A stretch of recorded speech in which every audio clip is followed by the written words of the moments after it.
Brought to you by Western National Bank. Kurt Kaiser along with Don Scott and Doug Strickland as we bring you Permian Panther football this afternoon. Don, the Nimitz Vikings definitely the toughest competition for Permian this year. Yes, they are, Kurt. I don't think there's any doubt about the ability of the Irving Nimitz Ball Club. I just returned from a trip back to East Texas. The sportscasters, sports writers there almost feel like this is a walkover for Irving Nimitz. They really favor them by anywhere from 14 to 28 points, according to who you're talking to. Report in just one moment after this word from Western National Bank. I'm Gary Gaines, head football coach at Permian High School. We feel like working together, teamwork, is one of the key ingredients for the success that Mojo has enjoyed through the years. Western National Bank has worked successfully. A team, Don. And they're also a very good size ball club. Starting at offensive tackle for the Irving Nimitz ball club is from El Paso, Andrus. 20-pound senior. At the guard on that side is Randy Austin, a 5'10", 175-pound senior. The center is Craig Favors. He's 5'10", 185-pound junior. The other guard is Robert Branda. He is a 5'9", 167-pound senior. Larry Wallace is on the other tackle, 6'5", 225-pound senior.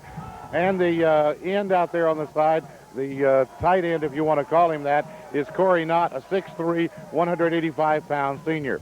In the split end, then, you have a Chase Danford. He's 6'1", 160-pound senior. The flanker back is Todd Smith, a 5'10", 155-pound junior. And then you have the big three for the Nimitz ball club. At quarterback, Stephon Johnson, 5'7", 150-pound junior. He's 21 of 54 passing for about 429 yards and 4 TDs for the season. And the big man is Byron Miles, a 6'1", 225-pound junior, rushed for 1,271 yards so far. And then the man who has really covered the ground for them this year, Roderick Walker, a 6'1", 175 junior speedster. He's rushed for 2,048 yards, 31 touchdowns, #1 in the state of Texas. That sounds pretty good if you're a Viking fan. Here's the Permian defense that'll try to stop that for the Panthers today. Starting, first of all, along the line. Defensive end is Steve Womack. Steve, a junior. Billy Steen at one of the defensive tackle slots. Billy's had a great year all year long, along with his partner at defensive tackle, Felipe Davila. Brian Johnson at the other defensive end. Brian's been fired up for this game all week, and he'll be starting today. Chad Payne, as we start looking at the linebacking core, Chad Payne, 5'10 senior. Ivory Christian, the middle linebacker, one of the Permian captains and a real leader on this team. Ivory, a senior. David Fierro and Greg Sweat will both see action at the other linebacking slot. David Fierro, a senior. Greg Sweat, also a senior.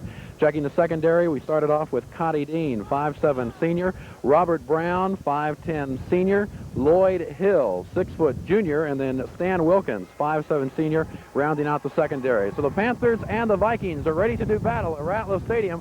We'll have all the play-by-play action for you in just a moment. That's our pregame report, which has been brought to you by Western National Regional Semifinals High School Football Playoff action with the Odessa Permian Panthers and the Irving Nimitz Vikings. And today's game is being brought to you by Women's and Children's Hospital, Elmore Chrysler Dodge Jeep in Big Spring. Captains for the Permian Panthers, Mike Wenchel, Ivory Christian, and Brian Chavez. And for the visiting Vikings from Irving Nimitz, they're represented by Byron Miles, Larry Wallace, and William Dobbins. Okay, Kurt, this game has already started off with controversy. You see on the screen that the Irving Nimitz team is now in white jerseys.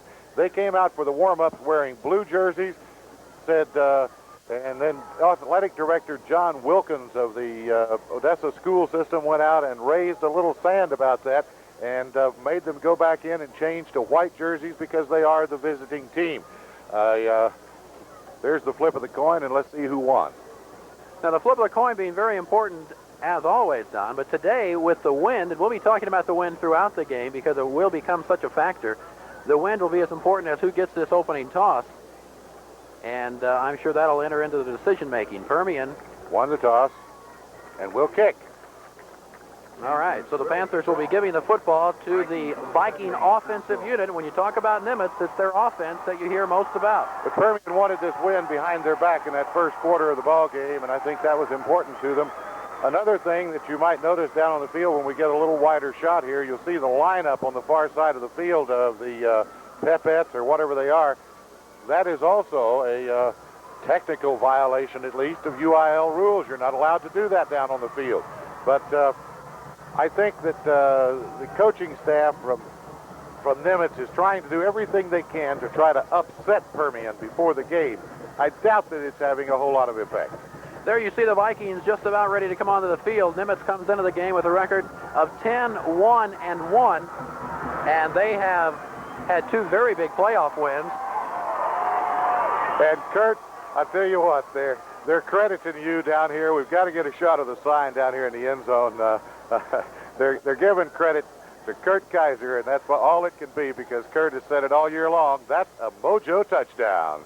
And I know Permian fans are hoping we hear that cry several more times throughout this regional semifinal game. Looking at the playoff road for Nimitz, they have had two very big wins. Their first one against Amarillo, or Arlington, 35-9, and a lot of people were very surprised that they were able to handle the Arlington team by that margin. Then last week, a shutout win, 28-0, and we talk about the offense, but the defense for Nimitz giving up 9 points in two playoff games, Don. I know that the Permian team is very concerned about their defensive unit as well. Well, that's what wins ball games when you get into the playoff round. And let's head down to the sidelines right now to our trench-coated Doug Strickland. Kurt and Don, kind of a hush on the field right now. I guess you might say it's kind of the calm before the storm. We're going to have a big storm out here, as in a very great football game today. That's a Mojo touchdown. That's what's on the banner right behind me. And as you can see, it's a little windy out here right now, trying to keep that banner up. But nevertheless, should be a very good football game out here today. Nimitz Vikings about ready to take the field. One thing about the win today, the Panthers were working on that squib kick in practice, and they will be kicking off. We just might see it early on in the ball game. Panthers getting ready to, waiting for Nimitz to come out onto the field right now. As here they come, the Panthers about ready to take the field. You can hear the roar from the Permian crowd. Should be a great ball game. As I said, the banner behind me, that's a Mojo touchdown. I got to believe we're going to see it quite a bit today out here at Ratliff Stadium. As we say, it is very, very windy out here. Panthers very much fired up. Let's go back upstairs. All right, thank you very much, Doug. And those Panthers just about ready to burst through that banner.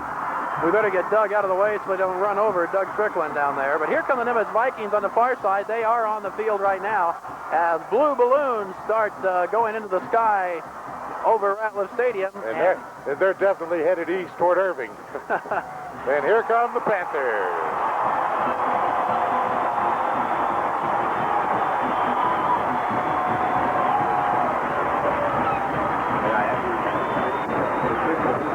There's the black and white balloons to go with the blue balloons, and they're going everywhere.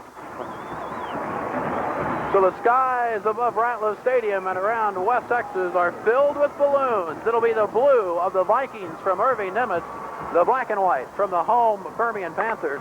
The first home action for Permian in the playoffs, and their playoff round has included convincing wins over Amarillo Tascosa and then last week against El Paso.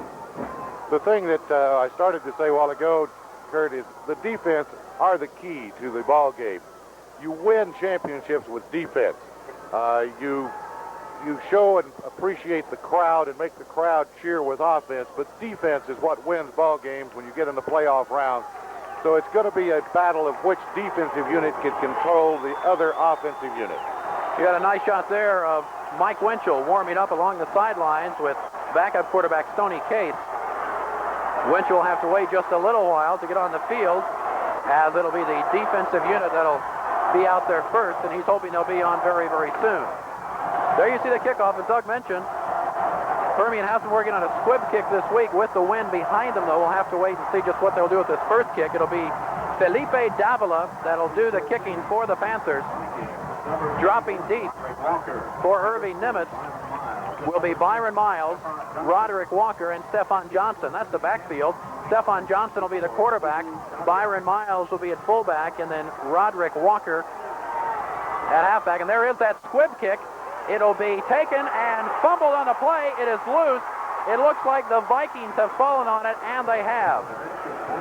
The lineman just absolutely tried to get out of the way of the ball instead of covering it that time. Almost a very, very fatal middle lapse. Of course, doubt that lineman knew what to do. He's not used to seeing a squib kick or almost an onside kick on the opening kickoff. Once it went 10 yards, of course, it was a free ball, but the lineman didn't realize that. The Vikings dodge a bullet early in this game. They will start it out in good field position. 1st and 10 at their own 33. Stephon Johnson at quarterback. The big two in the backfield, Miles and Walker. There's a pitch for the first time. Walker fumbles the ball. It's loose. Permian picks it up. Boy, the Panthers have got it. Was that ever a fumble? We're not talking about a fumble. We're talking about a rocket coming out of him because he was racked up on the line of scrimmage. Boy, I mean, a hit by Stan Wilkins, or Stan Wilkins got the fumble. The hit on the far side was just amazing. Watch this. He really gets hit. First of all, he's slowed down in the backfield, and it's Chad Payne. And boy, does he hit the ball, and Stan Wilkins has got it. He's down with it, and the Permian Panthers get the first big break. 8 seconds into the game, Permian gets it. 1st and 10 from the Nimitz 49-yard line. Mike Winchell at quarterback. Puts Brown in motion. Winchell the pass on the first time. It is incomplete. In and out of the hands of the intended receiver, Lloyd Hill, as Trent Hammond made the big hit on Lloyd Hill. That play was out of sync from the time they started the ball. That time just wasn't quite there. The ball's a wounded duck flying out there and a little high for Lloyd Hill. He took a pretty good tattoo on the chest. But open it up to feel it out, spread them out a little bit, make that defense play a little more honest. Panthers come up to the line of scrimmage, and they will send Don Billingsley wide to the right side. Robert Brown is flanked to the right. Chris Comer in the backfield. Now Brown comes back in motion. Winchell gives the ball back to Chris Comer. Comer cuts over the 45. Chris Comer at the 30. Comer, the 20. The 10. That's a Mojo touchdown. Yes, sir.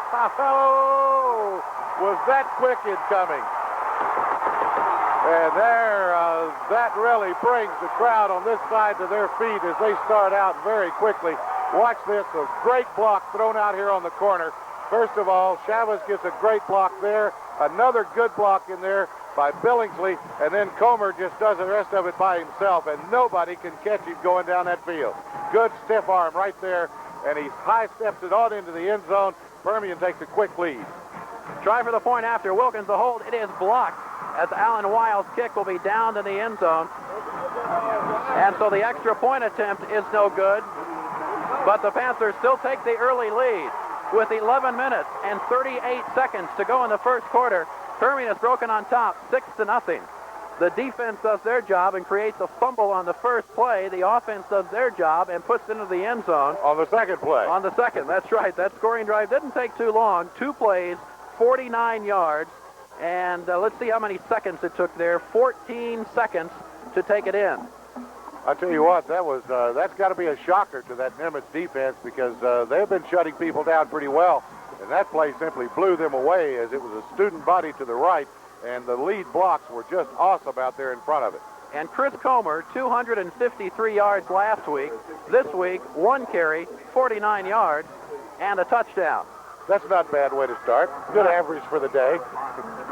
So now the Vikings playing a little bit up. The last time their coverage was very deep and they were back at about the goal line. Now they're up at around the 15-yard line. See what the Panthers do with the kick this time. Felipe Davila ready to kick it off.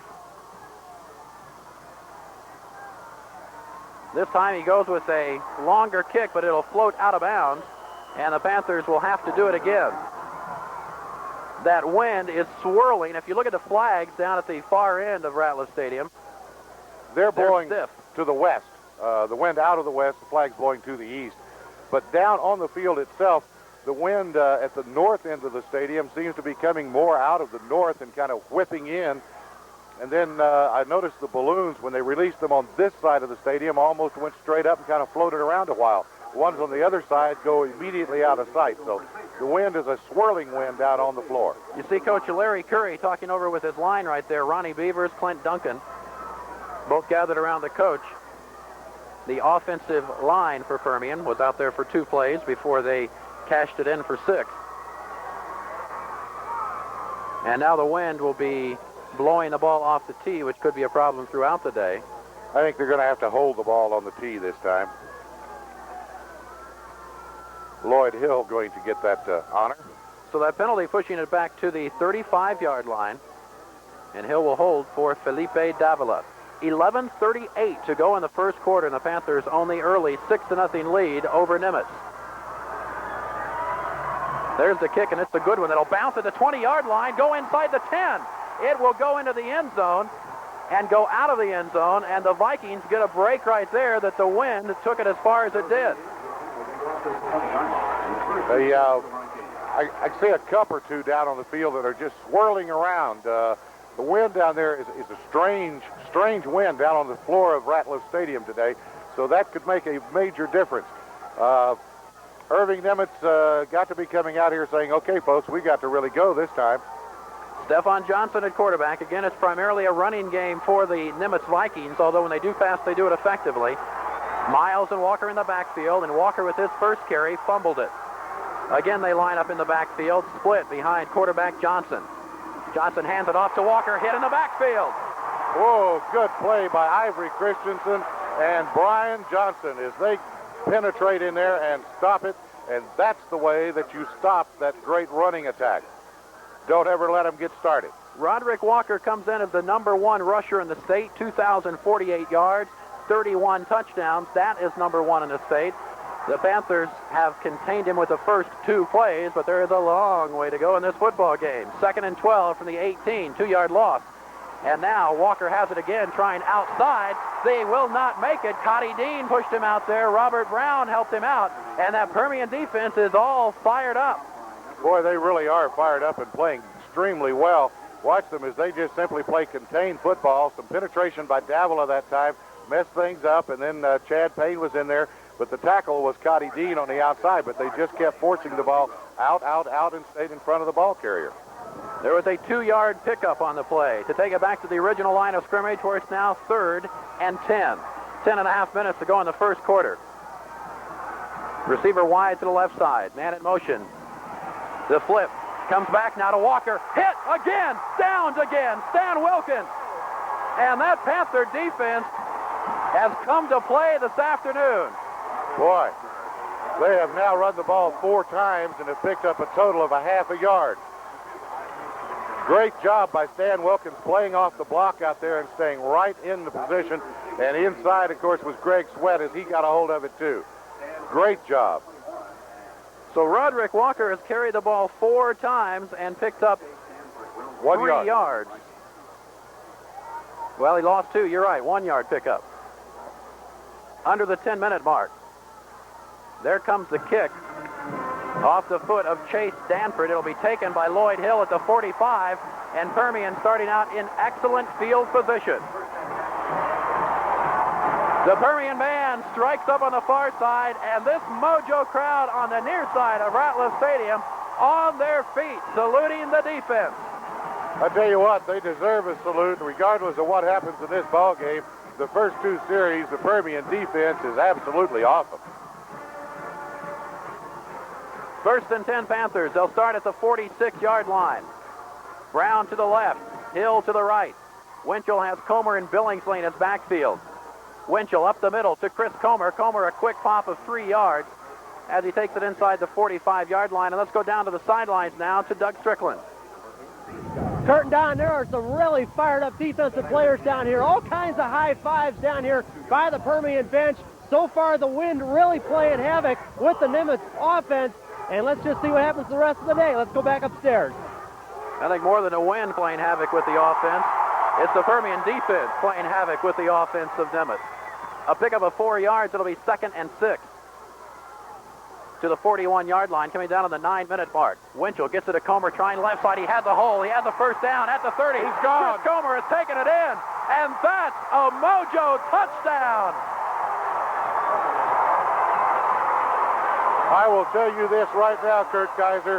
If Irving Nimitz doesn't get some corners playing up on the line and get their linebackers outside to stop the wide stuff, this is going to be a rout. They did exactly the same thing to the other side. Watch the lead block as he cuts them down with the lead block, and a great block by Lloyd Hill on the corner man outside, and they simply run away from the safeties. If they don't get somebody up to support on those corners, this was going to be a runaway. And the Panthers will try to go for 2. Chris Comer has carried 3 times for 95 yards and 2 touchdowns. The Panthers try to make up for the missed extra point a moment ago.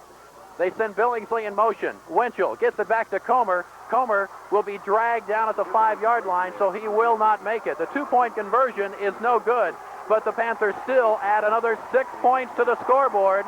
And with 8 minutes and 52 seconds to go in the first quarter, Permian leads 12-0 over the Vikings from Nimitz. They may have to go into that goal line defense that they were running that time all the rest of the afternoon if they're going to stop the Permian running attack. What they're doing, they're playing their corners off strictly man-to-man coverage on the outside people, and the safeties are playing deep in the center, and it's just leaving the corners wide open, and the linebackers getting hooked to the inside. It's route time. Permian has had 2 scoring drives, the first taking 14 seconds, the second taking 45 seconds. Both scoring drives have consisted of 2 plays, so the Permian offense has been out there for 4 plays. They have 12 points to show for it right now. And there's 8:52 to go in the first quarter, and I doubt anyone would have predicted a start like this in the ball game. Everybody was almost without doubt predicting this was going to be a fairly high-scoring ball game, but nobody was predicting that Permian would jump out to a 12-point lead in the first 4.5 minutes or 4 minutes of play. But again, there is a long way to go. I think Permian knows that better than anyone after the game they played against Arlington last year at almost the same stage. It would have been a week later in the playoffs. But in that ball game, Arlington scored with their first 4 offensive series. They led 28-7 at halftime, and of course, the historic comeback by the Panthers where they ended up tying the game and winning it on first down. A little problem with the hold down there. It's not something that players are used to doing. We used to watch it years ago. You always had to hold it, but they're not used to that anymore. Teed up again at the 40, and Felipe Davila, who has squibbed one and kicked one deep, see what he does now. This one goes long, high, deep at the 2-yard line. It's brought down by Stephon Johnson. Johnson back to the 10. Johnson hit hard as he goes down before the 20-yard line. Greg Sweat made the initial hit. Did a good job on that hit going downfield. Stan Wilkins was also in there and a couple of other people. He was almost ill-advised to even field that punt. He should have let it go on in the end zone. Good hit, good, solid, hard hit. Now let's see if that Permian defense can continue to play the type of contain they did on the first 2 positions by Nimitz. First and 10 from the 19-yard line for Nimitz with 8:45 to go in the first quarter. Johnson hands it off up the middle. Byron Miles, his first carry of the day. Miles stopped by Steve Womack making the hit. And Steve Womack laid him over backwards. Miles weighs 225 pounds, but Mr. Womack hit him right in the numbers and in the face and laid him on his back. Tough hit. A 4-yard pickup, taking the ball out to the 23-yard line, where it'll be 2nd and 6. 8:20 and counting down. Receiver coming to the left side for Nimitz, and that is Troy Hammond. Man split right. Johnson on the ground. Miles again. Miles, a short pickup. Steve Womack again, stopping him. Steve Womack is playing tough over there. He had good penetration into the backfield. Billy Steen also in there plugging up the hole. Good job that time by the defense. And first of all, the first one to hit him is Womack, and he simply spins him around and puts him on the ground. 3rd and 4 for the Vikings. The ball will be spotted at the 25-yard line. 7:45 to go and counting down. Chase Danford comes wide to the left side. Todd Smith is split to the right. Backs behind Johnson. Handoff comes to Miles. Miles will be stopped. And the defense has done it again. Ivory Christian in there along with Steve Womack and Chad Payne. They just a tremendous job. There's just no place to run out there. Womack blocked it up, and then Christian came in to finish it off. Tremendous job of defense. So the Vikings will be forced to punt for the 2nd time. They've had 3 offensive series, one ending on a turnover. The other 2 they have been forced to punt. It'll be Chase Danford, who is back in punt formation at about the 10-yard line.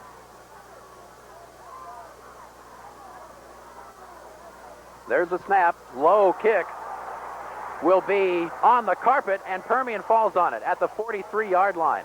Boy, I don't think it was designed that way, but it almost worked out well for the Vikings. I think that kick actually hit a Permian player before he fell on it. That could have been very dangerous because there had been Permian contact on the ball at about the line of scrimmage or about the 2 or 3 yard line. That's Lloyd Hill making the heads-up play to fall on the football. Boy, that one almost hit the center in the back of the head. It'll be 1st and 10 Panthers. Again, good field position as they will start from their own, or not from their own, but from the Viking 42-yard line. Clint Duncan ready to give the ball back to Winchell, which he does now, looking for Lloyd Hill. Long, deep. Lloyd Hill is at the 10, catches the football. No, they say he was out of bounds. Let's see the replay. I got to see this one over again, folks. I'm not sure about that. Let's watch. Watch Lloyd Hill's feet. He's only got to get 1 foot in bounds.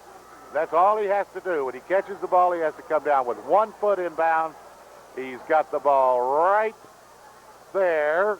Oh, yes. Oh, yes. He's way in bounds. Both feet. That was a catch of the pros. Oh, my goodness. Quick, get the board down to the field there. That's a catch. We need instant replay in high school. 2nd and 10. 6:43 to go in the quarter. The Vikings get a break. Handoff. Chris Comer. Comer takes it down to the 35-yard line before Paul Chung brings him down. And with that run, Chris Comer will go over the 100-yard mark with 6.5 minutes to go in the quarter. Or right at the 100-yard mark. No, he'll go over it, according to our figure. Right, he's a little over. 102. And this is the first quarter with 6 minutes left. 3rd and 3 from the 35-yard line. Brown comes wide right. Hill goes to the left. Comer and Billingsley behind Mike Winchell. Comer. Very close. Very close. See where they mark it. If they mark it right where that linesman's foot is, they made it by an inch. They made it by an inch. Well, no, he's moved his foot back. That's right. He moved it. He moved it back. The linesman on this side had it marked for a first down. The linesman on the other side is about an inch or two short.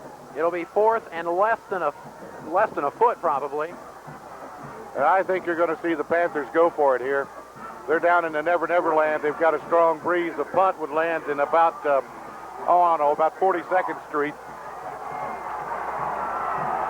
Under the 6-minute mark, Permian, their first 4th down try of the day.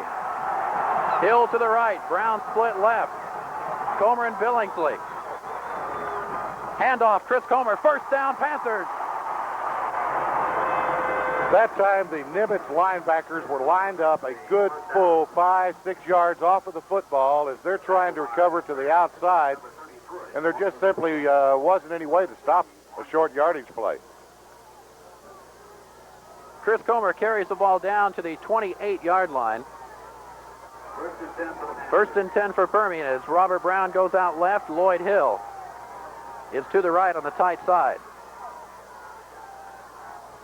Winchell to throw, looking for Brown, flag flies, pass completed. Inside the 20-yard line, we'll check out the yellow marker. I think it was an offsides against Nimitz that time. I'm not sure. No, motion against Permian. Motion against Permian is the call. Nimitz shifted just before the snap of the ball. They completely shifted, moved their cornerback inside, left Lloyd Hill wide open out here. If they do that again, I think you're liable to see an automatic that would see Permian throwing the ball to Lloyd Hill on a fly pattern. So the 5-yard penalty will take the ball back as Gary Gaines faces the sidelines. Ball back to the 33, where it'll be 1st and 15 now, as we come down on the 5-minute mark left here in the first quarter of play. Billingsley goes out wide left now. Brown is also out to the left, and Hill is to the right. One man in the backfield, that's Chris Comer. Now Brown comes back in motion. Winchell gives it to Comer left side. Inside the 30, inside the 25, down to the 22-yard line. Chris Comer, another nice run as he picks up the penalty yardage and a little bit more. Just a real simple, nice cutback run by Comer that time. It's the same sweep-type play they've been running, the pitch, but he saw the hole back to the inside as Nimitz has become very conscious of the outside play. Found nice yardage back up inside. 12-yard pickup down to the 21-yard line. It'll be 2nd and 4, so make it an 11-yard pickup. 4:20 and counting. Backs are split left. They hand up the middle to Comer, inside to 20, inside to 15, to the 10, down at the 9-yard line, and saving 6 was Brent Green for the Vikings. That's another first down. Just a great cutback run this time by Comer as he comes up right up through the middle, and it's Trent Harmond, I believe it is, for the Hammond, that is. Hammond, H-A-M-M-O-N-D. Trent Hammond, the safety, made the tackle, and in that case, he really was the safety. Without him, there was no one. First and goal, Permian, from the 9-yard line.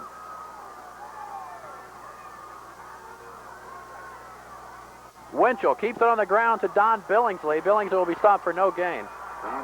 Don missed last week's game after being out, stretching ligaments in his knee, or had a problem with his ligament, and we weren't too sure if he would start today.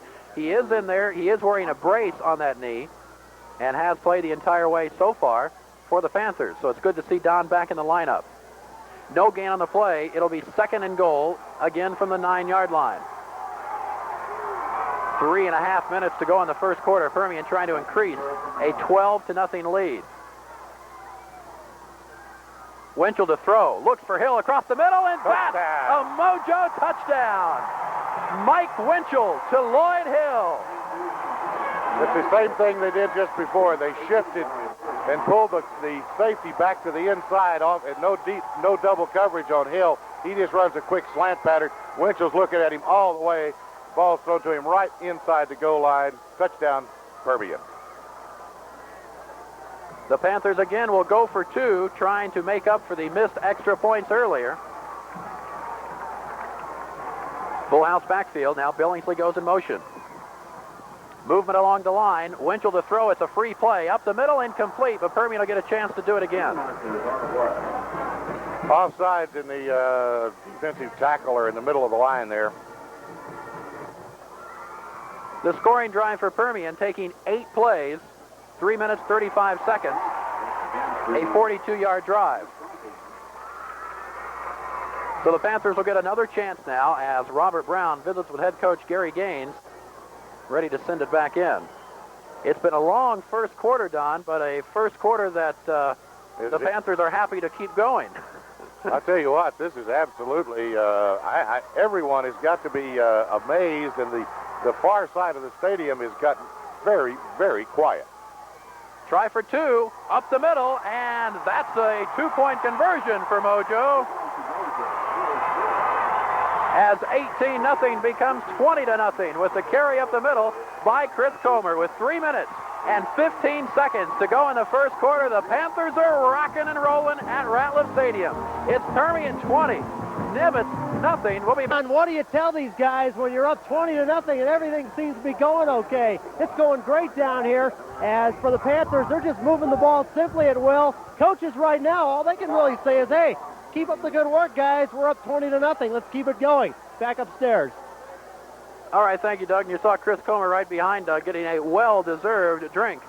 As Chris Comer has scored 2 touchdowns, over 100 yards. He had the 2-point conversion. It's been a great day for him already. Kick bounces inside the 10. It'll be taken by Walker. Roderick Walker back to the 15, looking for running room. He takes it across the 20-yard line, but still good kick coverage by the Panthers, as it was Adrian Villa, that made the hit right there for Permian. Okay, and as they set up shop to take over the football right here, the stats at this point, total yardage, Permian 147, Nimitz 7. And the Vikings came in with a very big offense. But what they tell their players is now that there are 3 quarters to go. Can that offense get going now? Up the middle, the carry to Miles, Byron Miles. And he is a horse. He is a very, very big running back, 225 pounds. He's got good, quick feet, and he is a horse. He moved the ball well that time. He moves the ball well every time he carries it. Billy Steen brought him down. Miles coming in 1,271 yards. Quickly back up to the line. That was a 6-yard pickup by Miles. 2nd and 4. Now to the 28-yard line. Johnson hands it off to the first man through, Byron Miles, and Miles up near a first down. Ivory Christian making the hit. It's going to be about, well, where they marked it, I can't tell. Boy, is it short. We're talking 3rd and 2 inches maybe. At the 28-yard line, 2:15 and counting down. Play being brought in from the sideline. And I don't think there's any doubt they'll keep it on the ground here. And I don't think there's any doubt Miles will have the football. Miles of football up the middle. Oh, Permian was right there. Boy, was he hit. Boy, was he hit. David Fierro, Chad Payne, the linebacking core coming up there. Whoa, is he hit. And Ivory Christian's the one that bent him over backwards and stopped that momentum. They say he made it. Boy, I tell you. Whoa. Very close. And the Permian fans up 20-0 want more. They still are not too satisfied with it. But that'll be the first down picked up by the Vikings. 1:45 and counting down. Left in quarter number 1. The ball at the 32-yard line. Johnson gets the ball to Miles again, and Miles will take it to the 35-yard line. Picked up about 3 yards on the carry as he just leaned into the pile that time. Miles is big and strong. He's a very, very strong, big, heavy-legged young man, and he hasn't got a lot of speed, but sufficient speed. He leans into the line hard with the ball, picks up 3 yards. 2nd and 7 out to the 35. 1:10 and counting left as Chase Stanford comes to the left side. The Vikings have not gone to the air yet, which is no surprise. They were expected to keep it on the ground much of the day. Johnson gets it back now to Walker. Walker tripped up as he goes over the 25-yard line. Billy Steen made the hit. Cotty Dean comes up with his hands in the air. And we talk about being fired up. That would be the way you would have to describe this entire performance so far by the Permian Panthers. Cotty Dean got blocked, but he kept scrambling on his hands and knees and just got into Walker's legs and brought him down that time. A 2-yard pickup by Roderick Walker. With 30 seconds left in the first quarter. 3rd and 5. Receiver to the left is Danford. Johnson gives it on delay. The Panther defense is there. Billy Steen coming in there. And those Panthers are all fired up. Brian Johnson also in on the tackle. Watch them. They make great penetration through the line of scrimmage this time, and they catch the reverse before it ever has a chance to go anywhere. Permian calling a timeout, David forcing Fierro the also. Vikings to punt against the wind so that they will help get good field position for their next offensive series. Heads-up play by Permian in watching that wind, and it's not hard to forget about the wind because when you're out in it, it is very brisk today. 11 seconds to go in the first quarter. And the last punt by the Vikings was an adventure. As Chase Stanford almost, he's in a line drive right over the center's head. We'll see what happens this time. If the center hadn't been bent over, he'd have got hit in the head with it. There was a 2-yard loss on that last play. This could be the final play of the first quarter, but there's 11 seconds to go, and we'll see what happens. Lloyd Hill dropping back. Looks like Permian's going to send 10 people this time. Single coverage or single man back, which is Hill. Danford is about his own 20-yard line, as you can see, and there's Lloyd Hill.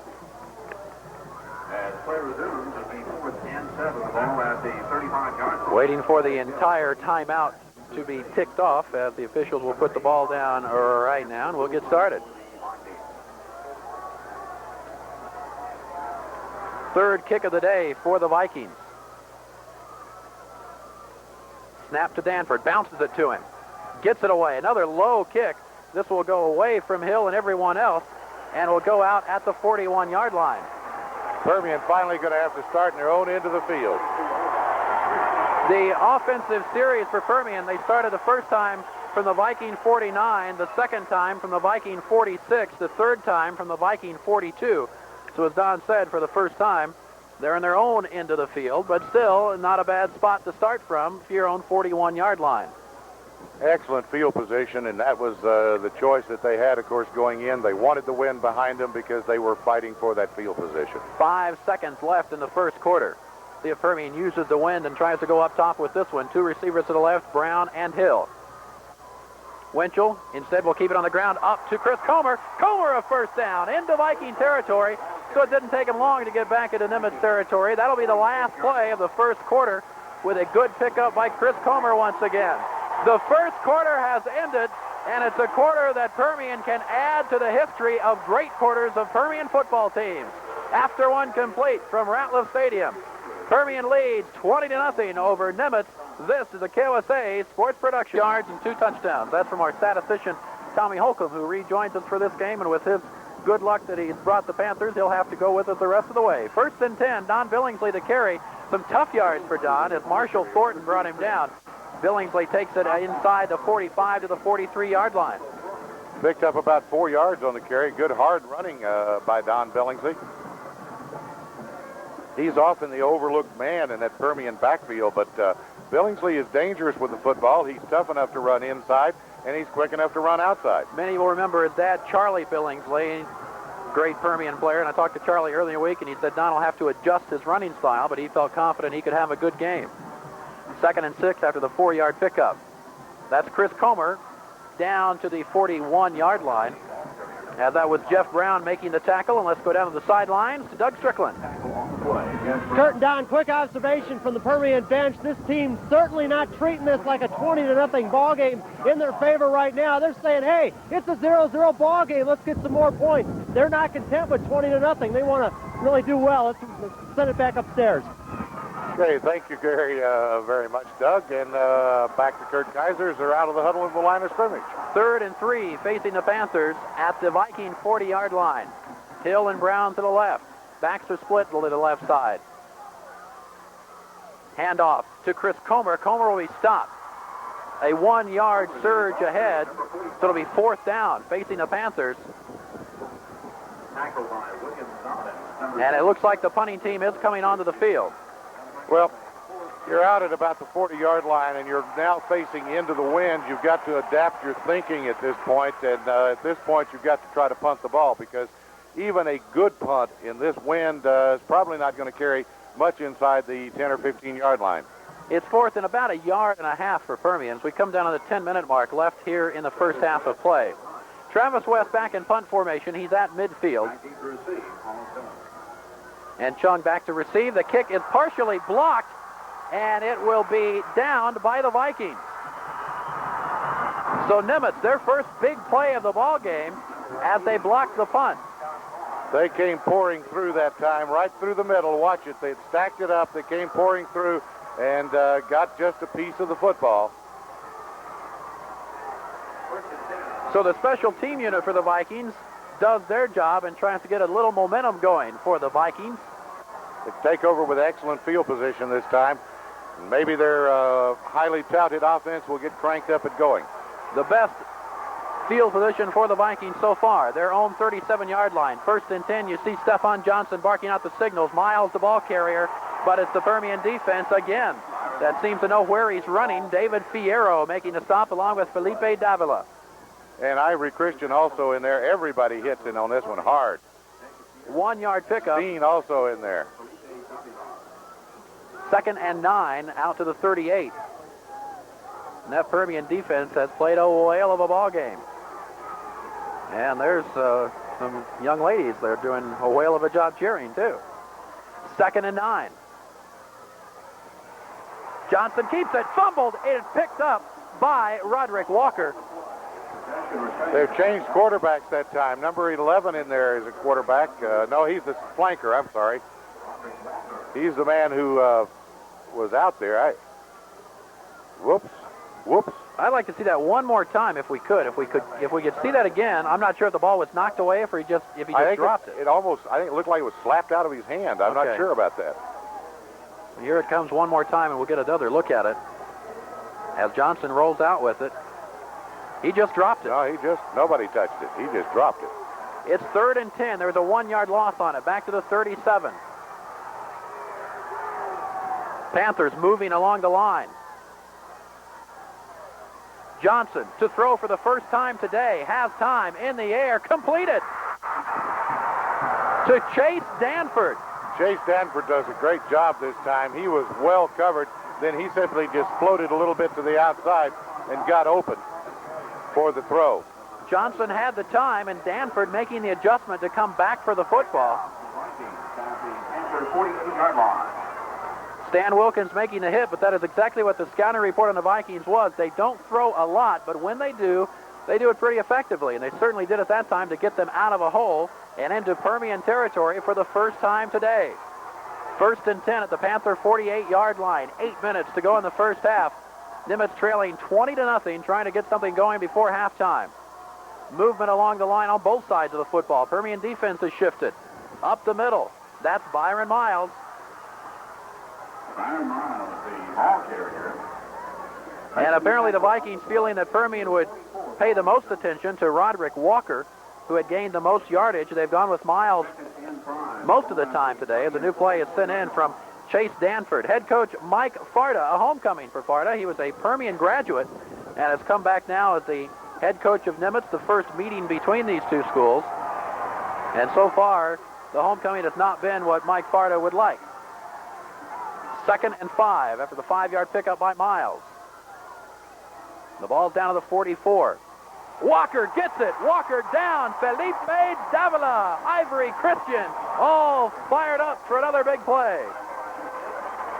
Then Ivory Christian adds insult to injury as he picks Walker up off the ground and helps him back to his feet. Call it sportsmanship. Maybe it was. Every they time really hit him. Roderick Walker is having a nightmare of a game so far. 0 yards. No yardage for Roderick Walker. He comes in as the number 1 back in Texas 5A football. 3rd and 8. The cry of mojo for the defense. Johnson to throw again. Johnson pressured. Now he's running with the ball. And he will be stopped short of a first down. Chad Payne finally made the hit. And one of Johnson's teammates actually got in the way of him taking it up the middle for a first down. See it one more time as he gets forced to scramble. Does a pretty good job of scrambling with the football. Davila flushes him out of the pocket there, and he starts out this way. Womack gets back to slow him down a little bit, and then it's Chad Payne who comes over and stops him. It'll be 4th and 3. The Vikings down 20-0 will go for it. Big play for the Permian defense, and the Permian fans are on their feet under the 6-minute mark. Pass up the middle, complete, first down. Big play for the Vikings as the pass was to Todd Smith. Stan Wilkins made the hit, and that is not what Permian expected to happen. You've got to salute the Vikings on a heads-up call. Little quick slant pattern to the inside. The linebacker just didn't quite get there. Lloyd Hill missed the tackle, but Stan Wilkins put a pretty hard wrap on him in the middle. So a big 4th down for Nimitz. 1st and 10. They're at the Permian 28-yard line. 5.5 minutes left in quarter number 1. Johnson up the middle to Miles. First man through, got the ball, but didn't go very far with it. Hit almost immediately by Felipe Davila, Billy Steen, Ivory Christian, all of them in there, the middle of that Permian defense. And there you see those Nimitz fans on the far side, and there's a lot of them that made the trip. There's got to from be Irving. 7,000 to 8,000 of them that have made the trip down here. A really big crowd from Irving Nimitz. They haven't had much to cheer about yet. Well, they were very, very loud before the game got started. And they're trying to make some noise right now to urge their troops on with a 2nd and 9 after the 1-yard pickup by Miles. Johnson to pass again. Johnson flushed out. He fumbles the ball. Permian has it. Brian Johnson fell on the ball. Ivory Christian forced him to cough it up, and the Panther defense has done it again. Well, this is what Permian was hoping for, is they wanted to force them to do the thing they don't do well, which is throw the football. They don't practice it a great deal. They work on their running game, and their blocking simply broke down that time. Billy Steen was also there along with Christian. The Permian offense is back out there. 4:42 to go in the first half, leading 20-0. They start 1st and 10 from their own 37-yard line. Hill to the right, Brown to the left, Winchell up the middle to Chris Comer, who takes it across the 40-yard line. Quick pickup of 3. Permian really needs to drive the football a little bit this time. I realize that they're way ahead, but the field positioning is gradually shifting in the ball game. Permian started out always in Nimitz territory. Each time they've taken the ball, the last 2 times, they've been a little bit further back. They need to drive the ball. Coupled with the bad kick that they got off or the blocked punt, So they really need to drive the ball and get it back down into Nimitz into the field to control field position. 4-yard pickup will make it 2nd and 6. Pitch comes back to Don Billingsley. Billingsley has a first down. He's in Viking territory. Tough run by Don Billingsley. Scott Fly finally wrestled him down. Don wasn't worried about his knee ligament that time. No, he was stretching out the defense, not worried about stretching out a ligament. Great job right here. He's hit once. He's hit again right here, and he just keeps on turning and twisting. Gets all the way down into Viking territory. That's a big, big run and a big first down. There you see Chad Payne on the headsets talking over with some of the coaches in the booth. 1st and 10 at the Viking 48, 3:40 and counting. Brown in motion. Handoff up the middle to Comer, and Comer dives ahead for a couple. No real hold there. Chris doing the best he could to make something out of it. So it'll be a quick pickup on first down. They'll give him a 3-yard gain. So it'll be 2nd and 7 out to the 45. As you see the Permian crowd, a little quiet right now, but they certainly had a lot to cheer about in the first quarter of play. They certainly have, Kurt. It's been an exciting first quarter. If you're wearing the black today, you're wearing the white and blue. It's not so exciting at this point. 2nd and 7. Permian at the Viking 45 to pass. Winchell looks left, looks right, can't find anyone open. He'll run with the football. Winchell at the 40. Winchell looking down the sideline, tripped up at the 30.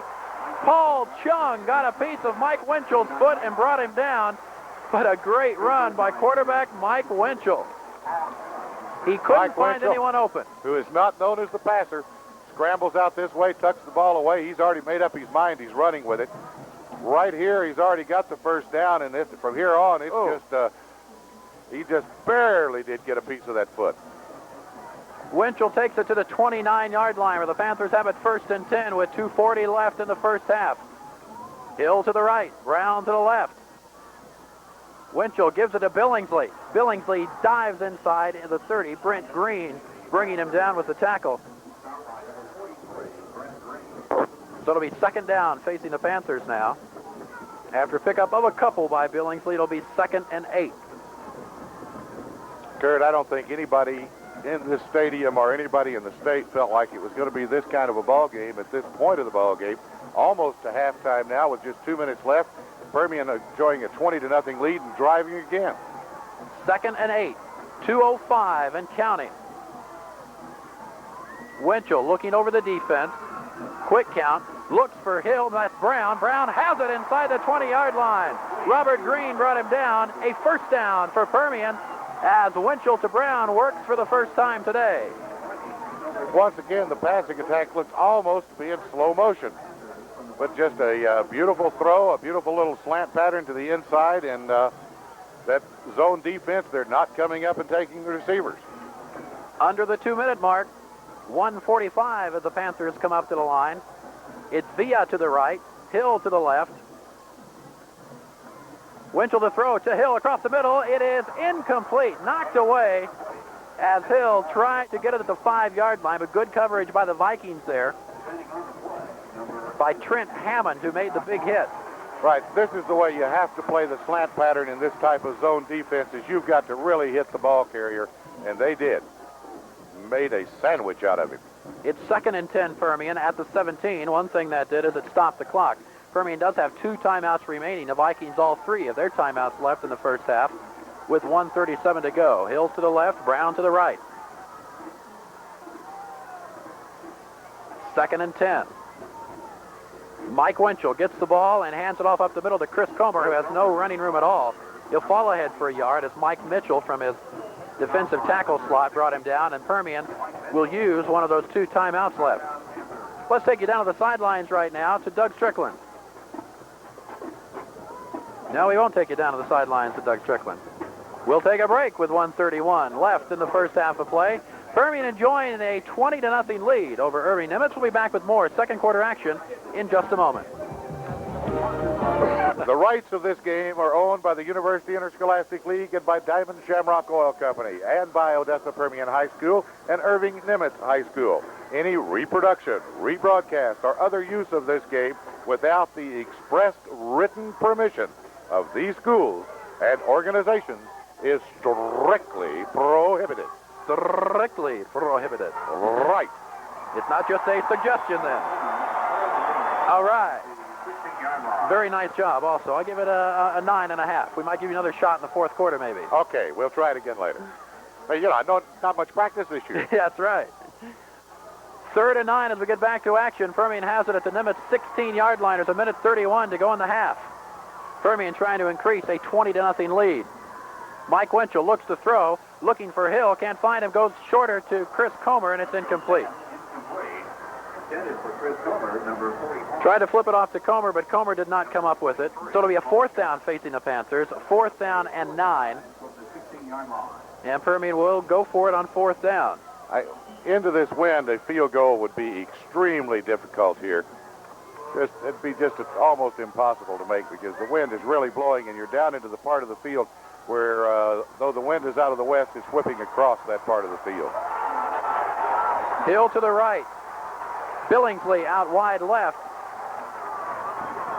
Winchell to throw, looking for Hill, and it is incomplete. Oh, there should be a flag for pass interference, I believe, but we'll see the replay. I don't think the defender was looking for the football at all and simply ran into Lloyd Hill, but nevertheless, there is no yellow marker. Let's see it one more time. Watch it real slow right here. No, I was wrong. That was a good play. That was beautiful a good play. Yeah, beautiful defensive play. The officials were right, and I was wrong. Aha. No. And I admit it. I'm not like Archie Bunker. I admit it when I'm wrong. I see. Okay. Excellent defensive play by the Vikings, and they stopped the drive. 1:23 to go. Minute 23. That's right. Hey. Very good. We agreed. On the delay, Miles gets the ball. Picks up about 3 yards on the carry. Brian Johnson there to make the stop. And Nimitz is going to have a big job at halftime trying to figure out exactly what they're going to do to try to break open some offense because they're simply not getting people blocked and on the ground. There's a 3-yard pickup by Miles. 2nd and 7 out to the 19-yard line. Less than a minute to go in the first half of play. Todd Smith will come wide to the left side, or to the right side. Johnson looks to throw, and he will be rushed and hit, and no, he gets the pass away. And where is he throwing it? To the track. Now that's intentional grounding if I've ever seen it. Where was he throwing that one? I don't know. No, now that one hit the middle of the track. On the far side, and he didn't even look. He just threw the ball away. Spun and threw it away is right. Absolutely, he did now, not. You've got to give the guy credit for getting away.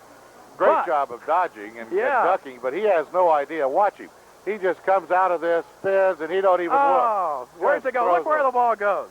It hits in the middle of the running track. The drill team had a good shot at it, but that's about it. 3rd and 7. Oh, bad call. Calm down. 3rd and 7. Bad Handoff. call. Oh, their Permian defense is there again. Ivory Christian led the charge. Oh, and there's some extracurricular activity going, and there's no flag on that either. Okay. They've got them sewn in their pocket. Yeah, I think we'll go down at halftime and make sure that their yellow flags are still there.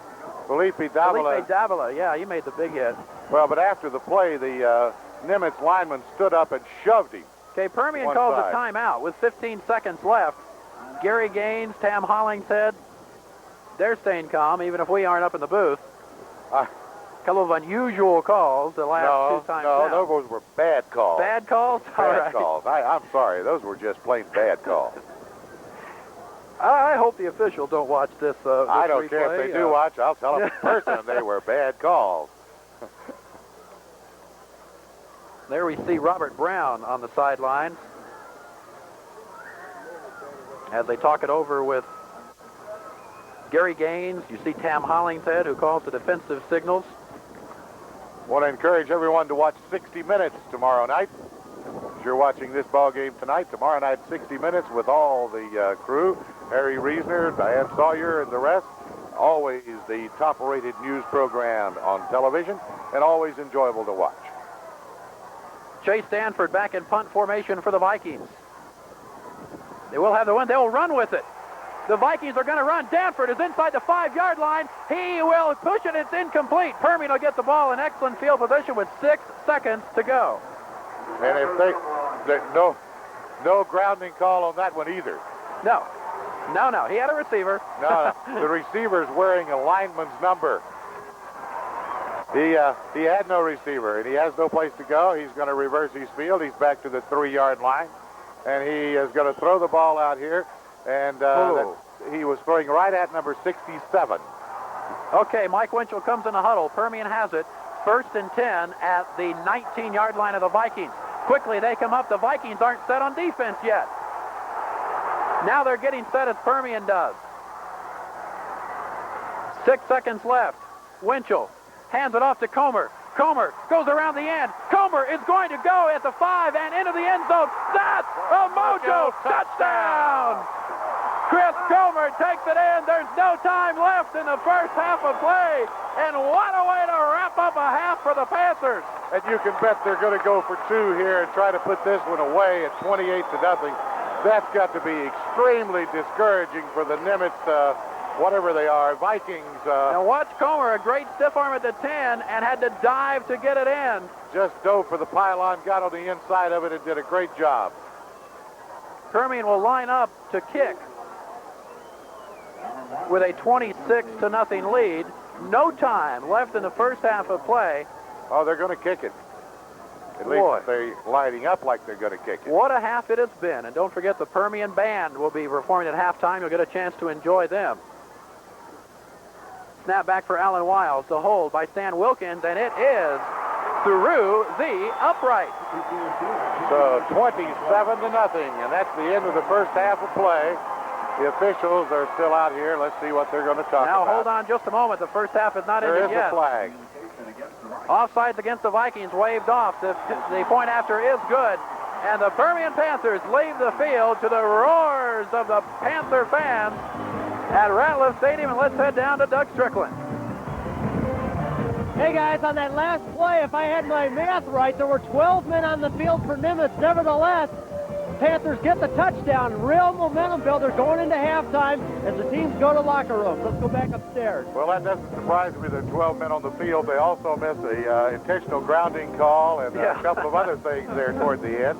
But that's, it was a tremendous first half of football, especially the first quarter for the Permian Panthers, and just really outstanding football. What else can I say? There's nothing else to say other than the Panthers have it 27-0 over the Nimitz Vikings at halftime. We'll be back to enjoy the Panther Band in just a moment. This is the KOSA Sports.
The drum majors are senior Robert Waller, junior Mosey Wilson.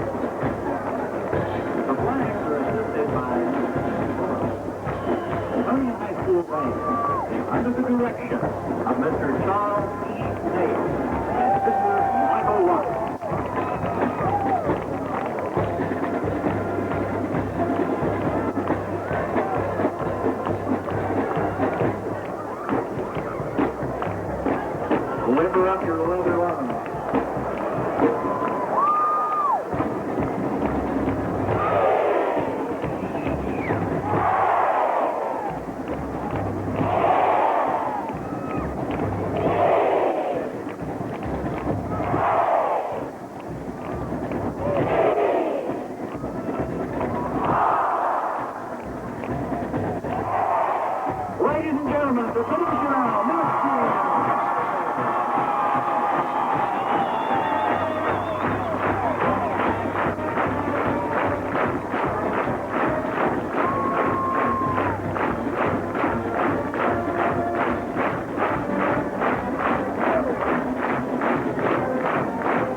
Miles, 11 carries for 28 yards. And that shows that the Permian Panther defense has done a very fine job. Ponders that first half and looks ahead to the second half. And I will bet you that during halftime at one point, Gary Gaines might have mentioned what happened last year when Permian trailed Arlington by not the exact same score, but the same type ball game, and the Panthers came back. And I would imagine that Gary Gaines might bring that up to his own team. I think he might have mentioned that. Okay, we got our mojo working, they say, down on the sign as the Permian Panthers come back out on the football field, get ready to come through that sign. And let's see what we've got down here. We have our... on the field. Let's go downstairs to Doug Strickland. No, we need to go somewhere else. We'll go to a break first, so let's do that as we get ready for the second half. 27-0 our halftime score. This is a KOSA Sports production. Stadium, Kirk Kaiser along with Don Scott. The Panthers just about ready to come through that banner. Let's head down to the sidelines to Doug Strickland.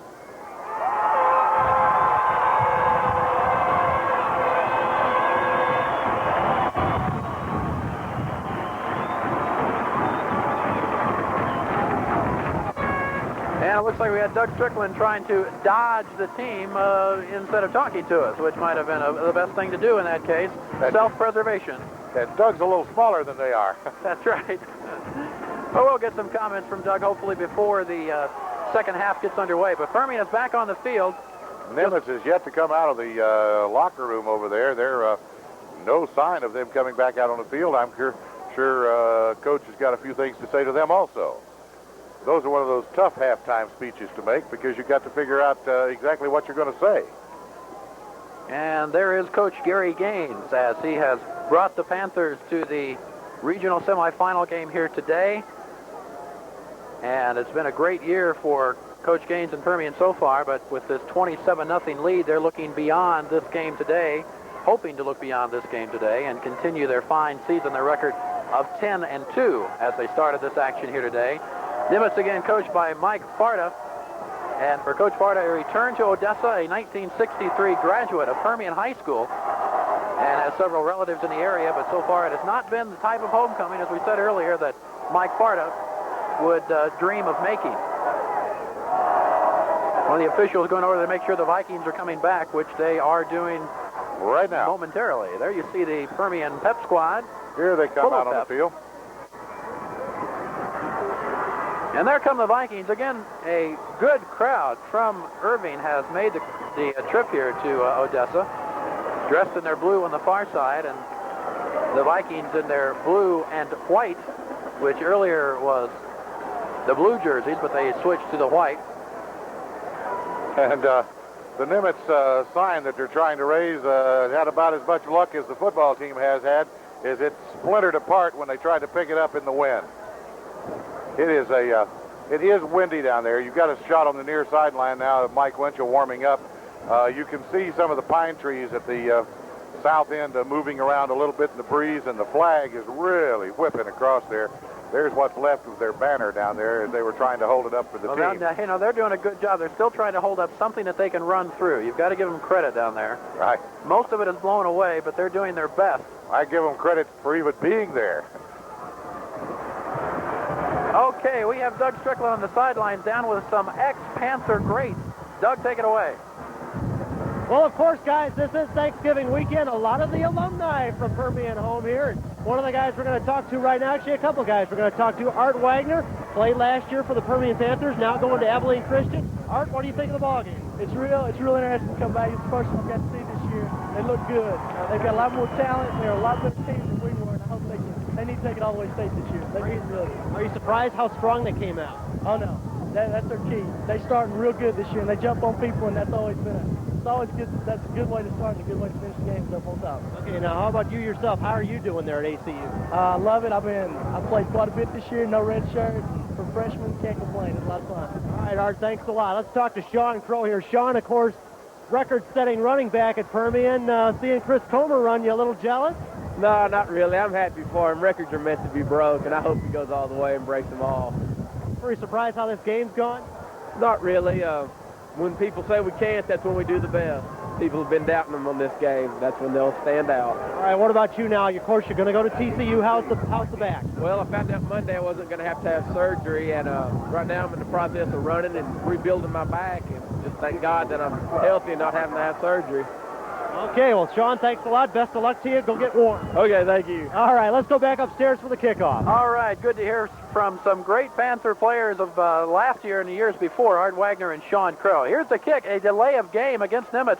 So the kick is at the 40-yard line, and the Vikings will let it go through the end zone, out of bounds. Now, that was a 20-yard penalty.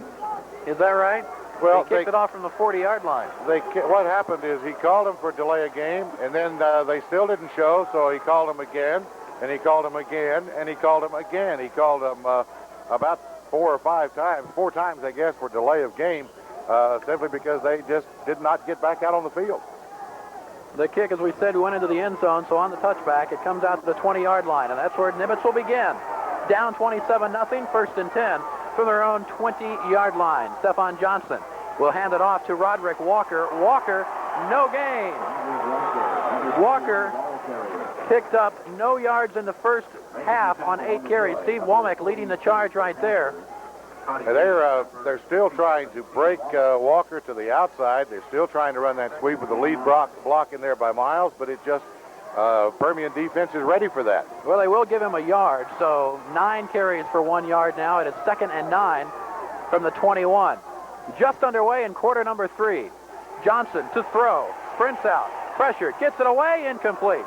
The pass was intended for Corey Knott, underthrown as the tight end came out at about the 30-yard line. Well, as we stated before, they're just not a throwing football team. They don't work on it a great deal, and he's scrambling around just to try to find a place to throw it, and he throws it in the ground in front of his intended receiver. So it'll be 3rd and 9. The clock will stop with 11 minutes and 24 seconds to go in the 3rd quarter. Coming out wide to the left side, it is Chase Danford. Split right will be Todd Smith. And Miles and Walker in the backfield behind Stephon Johnson. Johnson looks to throw. Johnson pressured, gets it away, and it will be incomplete. Intended for Byron Miles. Off his fingertips, Stan Wilkins was there to make sure even if Miles caught the ball, he wasn't going to go very far, and the defense does their job again. And that has got to be the biggest mismatch on the field when you put Miles against Wilkins. Miles is 225 pounds, Wilkins 136, and that's stretching it for Wilkins. But he did rack me one. Lloyd Hill drops back to receive the kick at around midfield. And it'll be Danford to do the kicking. Chase Danford. There's Lloyd Hill. Clock stopped, 11:19 to go in the 3rd quarter. And very early on, that Panther defense does what they did the entire first half, and that is stop the offense for the Vikings. There's the kick, end over end. It'll bounce at the 45-yard line, now come backwards, and so that's where the Vikings will put a stop to it as Richard Layden got a hand on it. And the Permian offense will start in Viking territory once again. Well, this looks like deja vu time as we're back to just like it was the first half. In fact, I think first possession of the first half, they also took over on about the old 48, or the Nimitz 48, 49-yard line. Immediately drove it down and punched it in. And there's Greg Sweat enjoying a little refreshment after he wasn't out there for very long, but they certainly did their job. 1st and 10 at the 47, the handoff to Robert Brown. Brown will take it inside the 45-yard line, down to about the 44. A little bit of a flanker reverse type action that time, a little different look that they've given them. That's something they haven't run before today. Just an inside handoff to the flanker coming back inside. Good job in there by a defensive tackle, number 72 that time, Jeff Brown, as he plugged up the hole, fought off the block. 3-yard pickup, 2nd and 7 to the 44, 10:40 and counting, left in quarter number 3. Winchell sprints out to the right side, tries to get a block, doesn't get it. Brent Green making a nice play to bring him down as Winchell will pick up maybe a yard. That was the second play of the same series on that flanker reverse. Watch, he fakes the same play back to the inside this time, only Winchell keeps coming to the outside, and Comer missed the block outside on the corner man, or he would have had probably a first down. Give him a 2-yard pickup, making it 3rd and 5 at the 42. Hill comes to the right side. Robert Brown goes to the left.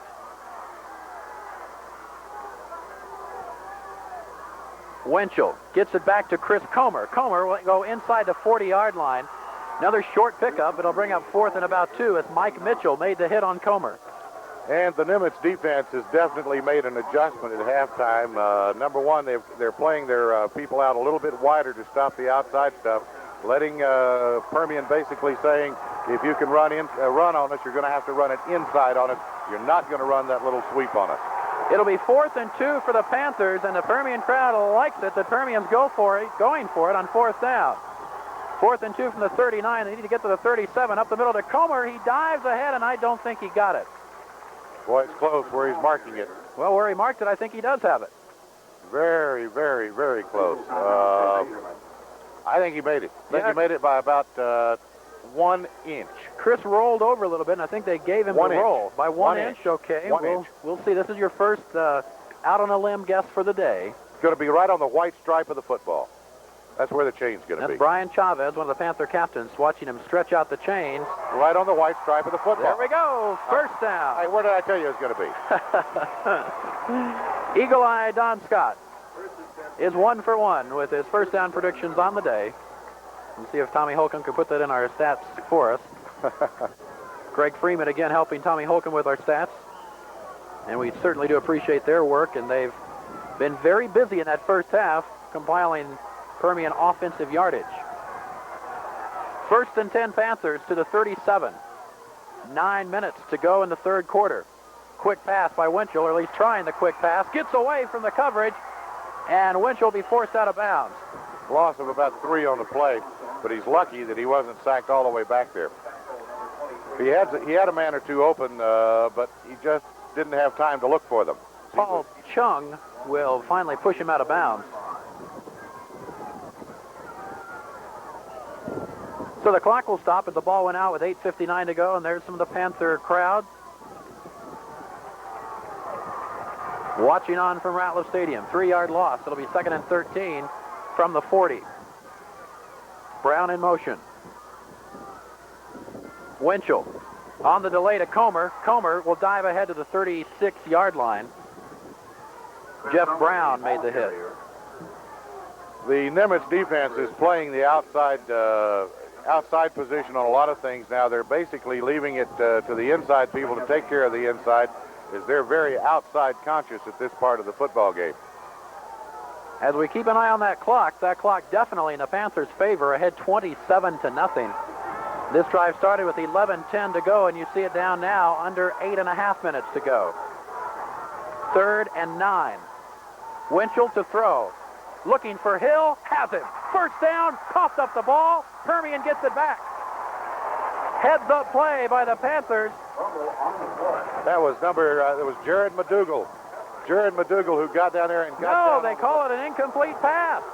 Oh, no. Wait a minute. No, wait. He's got the ball. He takes 2 steps with it, then fumbles it. And McDougal gets down on it, and they call it incomplete. And don't call the late hit on McDougal. Well, we've had some unusual calls in the ball game, but better from a Permian standpoint to have unusual calls up 27-0 than it is in another situation. 4th and 9, the Panthers will go for it.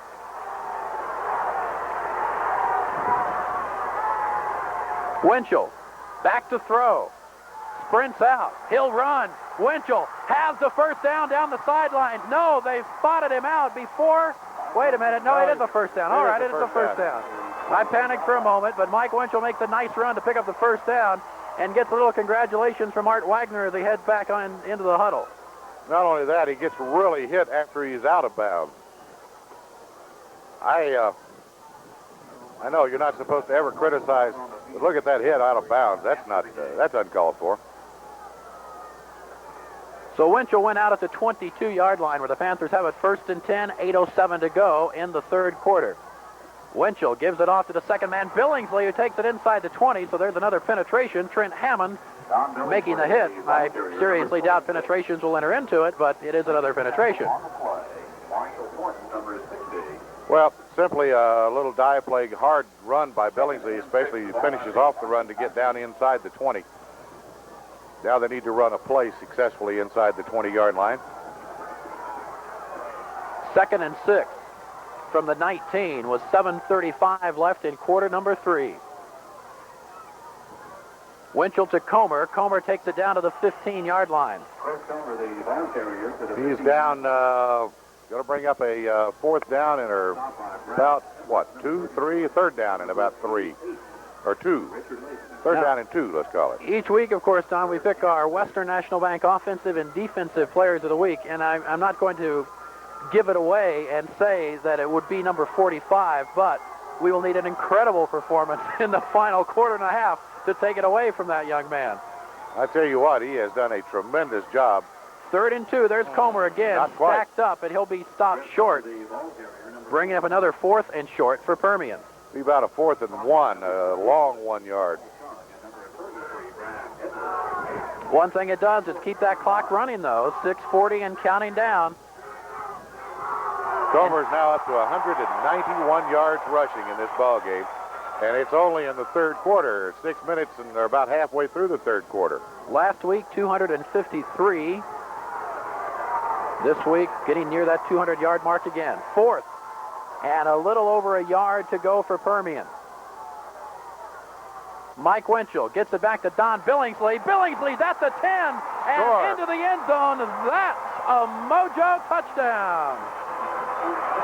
Great call from Coach Gary Gaines on the sideline. He knew they were going to be stacked inside. He just runs the little toss pitch outside. Great block by Comer to get the corner man down. Winchell comes back and seals off the other man, and that's a walk-in for Billingsley. Try for the extra point now. Stan Wilkins will hold it for Alan Wiles. And that drive doing two things, taking time off the clock and adding points to the scoreboard. The snap back, the ball down, and that kick is through the upright. With 6 minutes and 13 seconds left to go in the third quarter, the Panthers have increased their halftime lead. It's Permian now on top of Nimitz, 34-0. We'll be back with more third quarter action in just a moment. Watch the block right there by Comer. You can just see Winchell come back inside and get the block right there that seals it off. And Billingsley had a walk into the end zone. The scoring drive for the Panthers, 12 plays, 47 yards. It took them 4 minutes and 57 seconds to take it into the end zone, as there is now 6 minutes and 13 seconds remaining in the third quarter. And the Panthers secure with a 34-0 lead on the scoreboard right now. There's the kick, taken at about the 11-yard line. That's Stephon Johnson. Johnson looking for running room. He won't find too much, although he does pick up about 6 yards on the return. 21-yard line. Alan Thomas, well, I don't want to start naming them. There's a host of them. Thomas, Sweat, Fierro, they're all over there. Had a great deal of east-west wind, and he just got that west wind behind him and decided to run east-west. It's too bad the stadium runs north-south. So the Vikings will open it up from their own 21-yard line, where they've started several of their drives, right around the 20. The pitch comes back to Roderick Walker. Walker brought down. He'll pick up a yard, but that's all. Chad Payne making the hit. Also, Ivory Christian in there very early on that hit. His defense just doing a great job of stringing it out. Just whomp right there, and he's down. What an incredible defensive display by the Panthers going up against the best tandem of running backs in the state. The number one running back, and the other guy rates somewhere in the top 20 or 30. 2nd and 9 after the 1-yard pickup. 5.5 minutes to go in the third quarter. Johnson gets it back to Walker. Walker will pick up a couple, but then he's pushed back. Chad Payne led the charge with Ivory Christian and friends helping out one more time. It's just absolutely an immaculate defensive game by the Permian Panthers. I said it before the ball game started. Defense wins championships, and this is the championship defensive effort. Another 1-yard pickup for Walker. It's 3rd and 8 to the 23-yard line, under the 5-minute mark. Johnson hands it off to Miles. Miles will pick up a couple, but will be stopped well short of a first down as Billy Steen brought him down.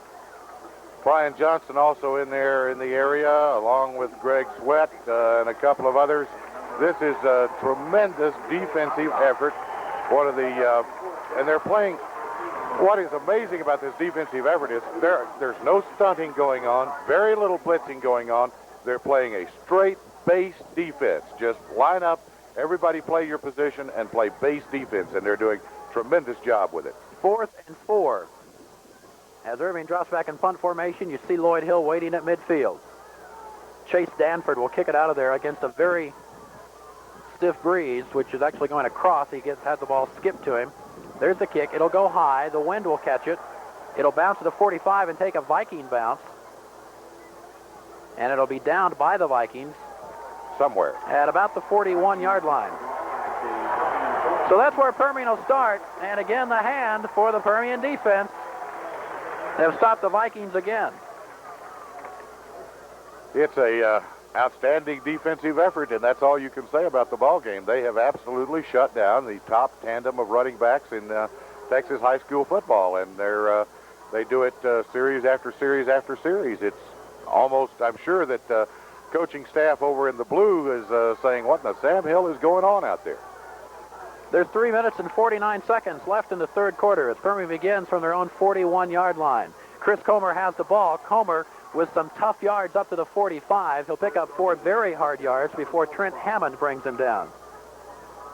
But that's the way Permian has run all afternoon on offense. They not only pick it up 4 yards, but they pick up 4 yards when it's hard to pick up 4 yards. They just keep plowing away, plowing away.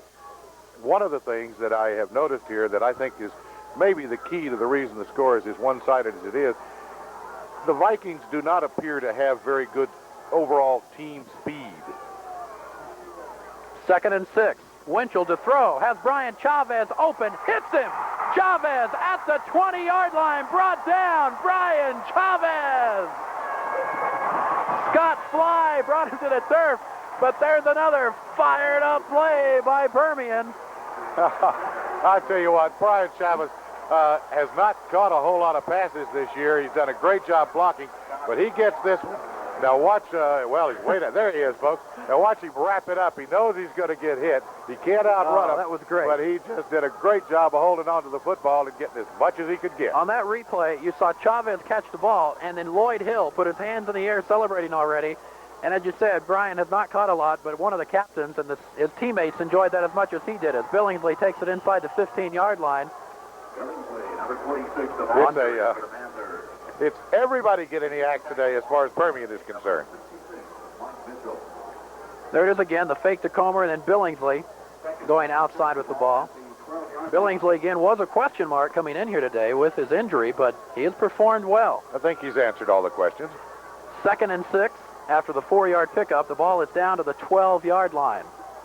Hill is to the left, Brown to the right, and there's a good shot of quarterback Mike Winchell, who hands it off to Chris Comer, and that's a Mojo touchdown. Chris Comer, his 4th TD run of the day. It is unreal as Chris Comer is just absolutely going crazy here. And he had a hole to roll through. Comer has now got 22 carries today for 207 yards. 22 carries, 207 yards, 3 touchdowns. 4 touchdowns. 4 touchdowns. I lost count. 3 or 4. I'm not sure. I think it's 4, but yeah, I've lost count too. 4 TDs. That's 4 right. TDs. The one 4 right TDs. before the half, that was number 4. Try for the point after, and it's good. 2 minutes, 12 seconds to go in the third quarter. Permian has put another TD on the board. And with 2:12 left, it is 41-0 Mojo. This is biggest lead I think Permian has enjoyed all year long. I can't think of another game where they had a 41-0 lead in the third quarter. That scoring drive, 4 plays, 1 minute, 37 seconds. The big one with the pass to Brian Chavez. Amazing. And let's head down to the sidelines to Mr. Fashion Statement himself, Doug Strickland. Down here, the beat goes on the Permian bench. How about that catch by Brian Chavez? They're burning out of his tight end position, looking real strong here. Panthers, you kind of think they're not ready to quit quite yet. They look like they want to go for more. Let's go upstairs. I think you're right, Doug. The Panthers definitely enjoying what they've seen so far today, and that is a big 41-0 lead on the scoreboard right now.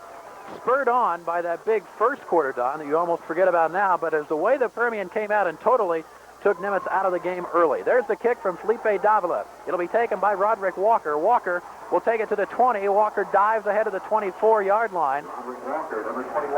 And that's where Nimitz will begin their next offensive series.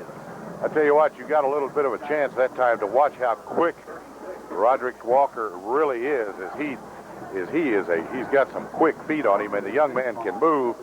He just hasn't had any chance to move with the football much.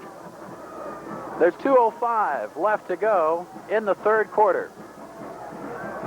The Vikings will start 1st and 10 from the 24 with Miles and Walker behind Stephon Johnson. Receiver to the left is Chase Danford. Handoff up the middle, tripped up as he got the football. When he got tripped by his own Roderick man. Walker. His own man, number 77, William Dobbins, is the one who made that tackle. So things are just not going well. It's been an amazing season for Roderick Walker, an incredible display going over 2,000 yards. Number one in the state, but it appears, at least at this stage, at this day, is one that Roderick would like to forget about. No gain on the play. 2nd and 10 from the 24. A minute and a half left. Roderick has 3 yards. There he is again. Walker going wide right, looking for running room, and he'll dive ahead for maybe a couple. Robert Brown brought him down. He may be up to 5 yards for the day. It'll still be 3rd and long to go for the Vikings. As Walker following his blocking behind Miles and Johnson out in front of him, but that was Robert Brown that got a hold of him and brought him down at the 21-yard line, or make it a 26-yard line, which would make it a 2-yard pickup, so it is 3rd and 8. Under a minute to go in the third quarter as the Vikings come up to the line. Receiver is wide to the right side, split left. Johnson to throw. It is completed, and that'll be a first down. Connie Dean on the hit. The pass completed to Troy Hammond. They mark it out at about the 35-yard line, gives them the first down that time. It was a decent throw, decent catch. He had a quick short drop and got the ball off. Good catch. And a swarming defense when he did catch it. Coach Larry Curry watching on from the sidelines. Trent Hendrick in there in the secondary right now, along with Robert Brown. It's 1st and 10 from the 35-yard line for the Vikings with 20 seconds and counting as they come up. To throw again, it is tipped, I believe. Permian said it's a fumble, but the official says it's an incompleted pass, and Stephon Johnson is on the turf. There's a flag.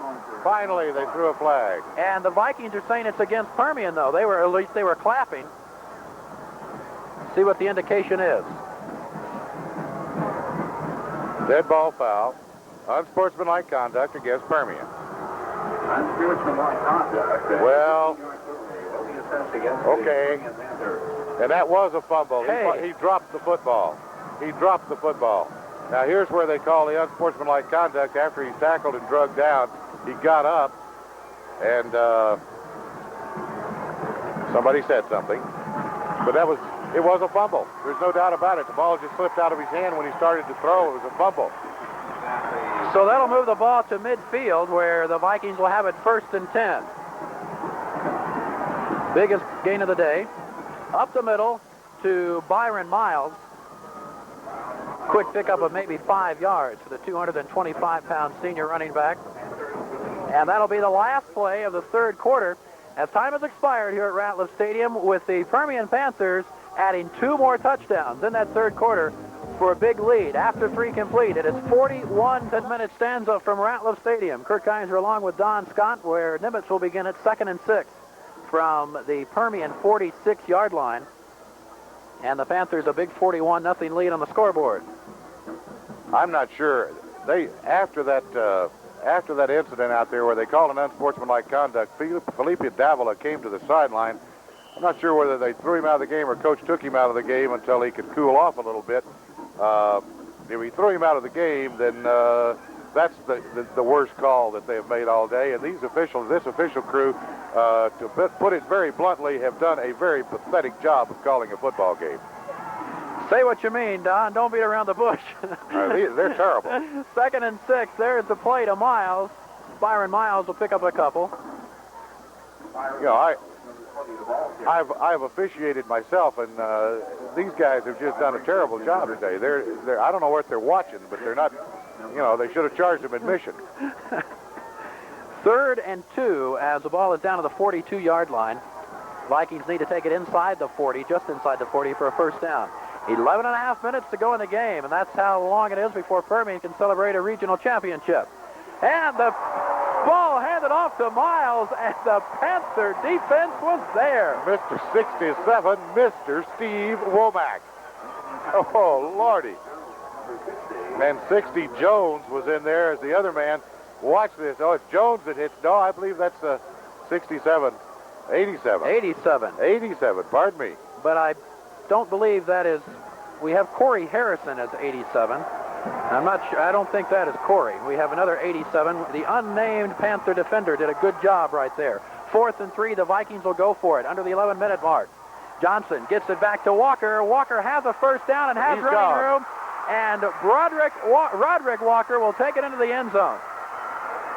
Number 21, Roderick Walker. Great job of running that time by Walker. The young man has outstanding speed, and once he broke the line of scrimmage, he was gone. This is what he has been able to do all year long, and this time he just simply got the right blocking at the right time, and he breaks it. He's gone. There's nobody out there on the football field that can run with him. 42-yard romp for Roderick Walker. And that will definitely help his total as he breaks free for the long touchdown for the Vikings. Well, one of the only questions remaining in the game has now been answered. And that is that of a shutout for the Panther defense, which they will not get as the point after was good by Chase Danford. So the Vikings are on the scoreboard with 10 minutes and 43 seconds to go in the game. The touchdown run for Roderick Walker, and it's a 41-7 game with 10:43 left in the 4th. Very, very good run that time. Some excellent blocking out in front as they kick Cuddy Dean to the outside on the corner, and then cut down the linebacker on the inside, and that's all the crease that Roderick. Let's take you down to the sidelines once again to Doug Strickland. Well, Nimitz finally gets on the scoreboard. Walker does get in. It was just a matter of time as he does finally bust one here. Still 41-7. Panthers well in control of this football game. And it does look like the Panthers are going to keep their first string offense in for another series at least, as Mike Winchell does have his helmet on. Let's go back upstairs. Well, Don, at this stage in the playoffs, you need your first teamers to stay out there as long as you can, I think. That's right, and you don't ever forget there are comebacks, and when you've got someone with the speed of Walker, hey, he can make the comeback in a rather big hurry. I would, if Doug gets a chance on the sideline, like for him to check out and find out whether Felipe Davila was disqualified from the game or not. And the Vikings lining up now for the onside kick, as Nimitz had a shot at it, but Permian will get it. The Vikings had a chance. Roderick Walker now 14 carries for 48 yards and the 1 touchdown, and 42 of those coming on the 1 touchdown run, which we just saw. And the Vikings almost coming up with a perfect onside kick. Rather unique formation they had that time. I don't believe I've ever seen quite. This looked like a scrimmage play. But Permian falls on the ball at the 41-yard line. 1st and 10 from their own 41, as Trent Hendrick comes out wide left along with Robert Brown. And a whistle will stop play before it gets started, as apparently some discussion going on the sideline over there. I think what the coach is discussing, and I had some wonders about it myself, I thought the Nimitz player got down on top of the football and was laying on the ground with the football before it got loose from him, but evidently not. I'm not sure what's going on. So the Panthers go back into their huddle. They'll come up again, 1st and 10 from the 41. Again, it is Hendrick and Brown to the left side. Backs are split left. Billings, Lane Comer still in there.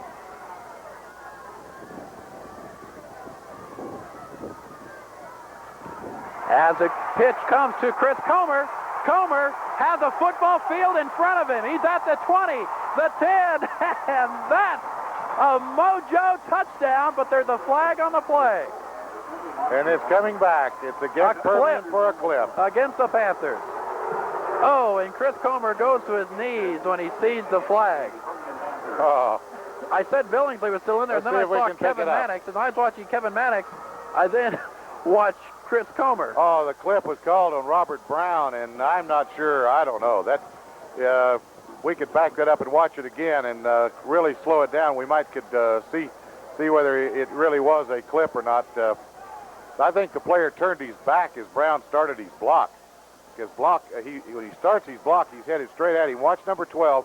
Now it's coming up right here in just 1 second. Right. Okay, there's right 12. here. Right there. Right See, there. the player turns his back on him as he starts to block him, and they called it a clip. But, boy, I guess it's a clip. They called it one. Chris Comer wanted that one. He'd have been on his way to a 300-yard game. That's right. That one. That's right. He could have taken over 300. So it'll be 1st and 17 as they will spot the ball back to Permian's own 34-yard line. There's 10:15 left to go in the ball game, with Permian leading at 41-7. Winchell to Comer, just a quick dive over the 35-yard line. That quick dive play is exactly what he broke a while ago, just one play before for a touchdown. They tried it one more time, didn't work that time. And again, Kevin Mannix is in there now, replacing Don Billingsley. Don played for 3 quarters and did a good job, and Kevin Mannix, who did such a great job of replacing Don when he was injured last week and then the week before against Amarillo Tascosa, has performed well, and he's back in there now for this 4th quarter. 2nd and 14. With 9.5 minutes to go in the ball game. Mannix gets the pitch. Mannix cuts upfield and will take it across the 40 to around the 41, getting back to the original line of scrimmage. It'll be 3rd and 10 for Permian. Okay, evidently Felipe Davila was not disqualified in the game from the sideline. At least that's the report. He was not in there the last defensive series. Coach, I think, just said, let's sit down and get our head on straight. We got to be calm, cool, and collected. 3rd and 10 under the 9-minute mark. Hill comes left. Brown comes left. Chavez tied on the right side with the back split left behind Winchell. Winchell to throw. Looks for Brown. Finds him. Has a 1st down. Brown will go down inside the 45 to the 43-yard line. Good throw, good catch by Winchell and Brown that time. Watch it, just a quick slant pattern. Brown makes a good move right there to get away from the corner man. Safety has to make the tackle way down the field. The ball will be spotted at the 43-yard line where the Panthers have the 1st down. 8.5 minutes and counting left in the ball game. Hill and Brown again to the left. Winchell with the count. Gives it to Chris Comer up the middle. He takes it inside the 40-yard line. Good hard run by Comer that time as he ground out some tough yardage inside. So 1st and 10 becomes 2nd and 6 after the 4-yard pickup. With the ball to the 38. And there's that Nimitz defense that has been out there a lot today. Well, I say a lot. The first 2 drives taking 2 plays each. So they weren't out there a lot, but gave up the points early. Winchell, trouble on the handoff as he gives it to Comer, and he'll be stopped up. The ball flies loose, but it had been whistled dead way before that. So it'll be 3rd down, probably no pickup at all on that play. So it'll be 3rd. Well, we'll call it 3rd and 5 on the play. And here comes Chris Comer out of the ball game. To a big, big hand, well deserved by the crowd. Chris Comer's done a great job today.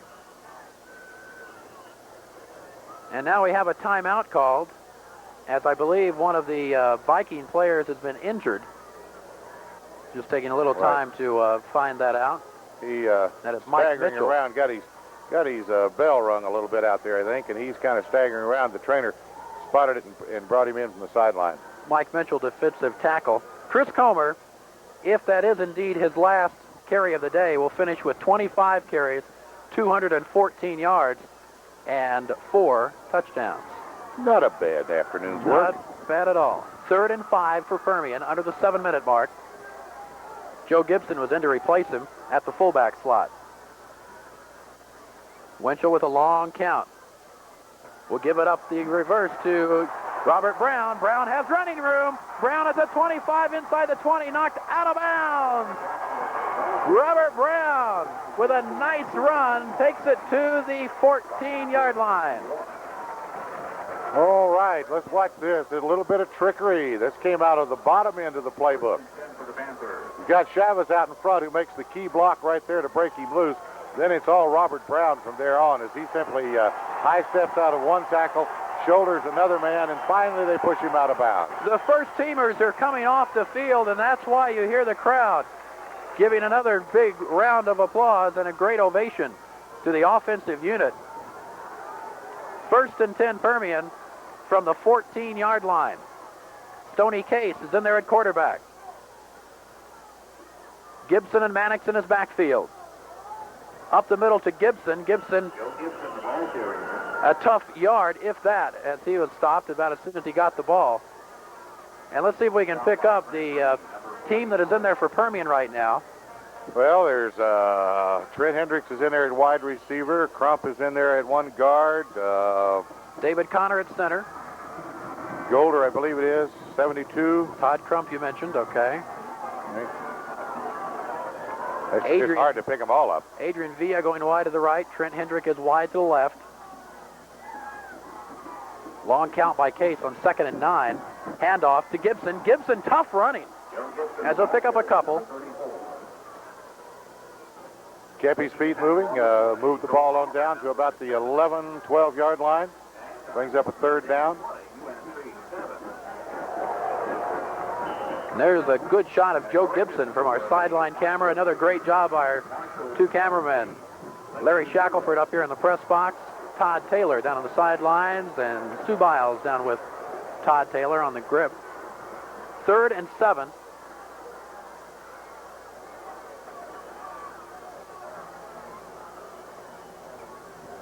Case to throw. It is incomplete. The pass was intended for Corey Harrison. Corey Harrison. Well, it's not Corey Harrison. Only it's not Corey Harrison. Yeah, it is Corey Harrison. Okay. It is Corey Harrison. Okay, we're going to call him Corey Harrison. We'll call him Corey Harrison, right.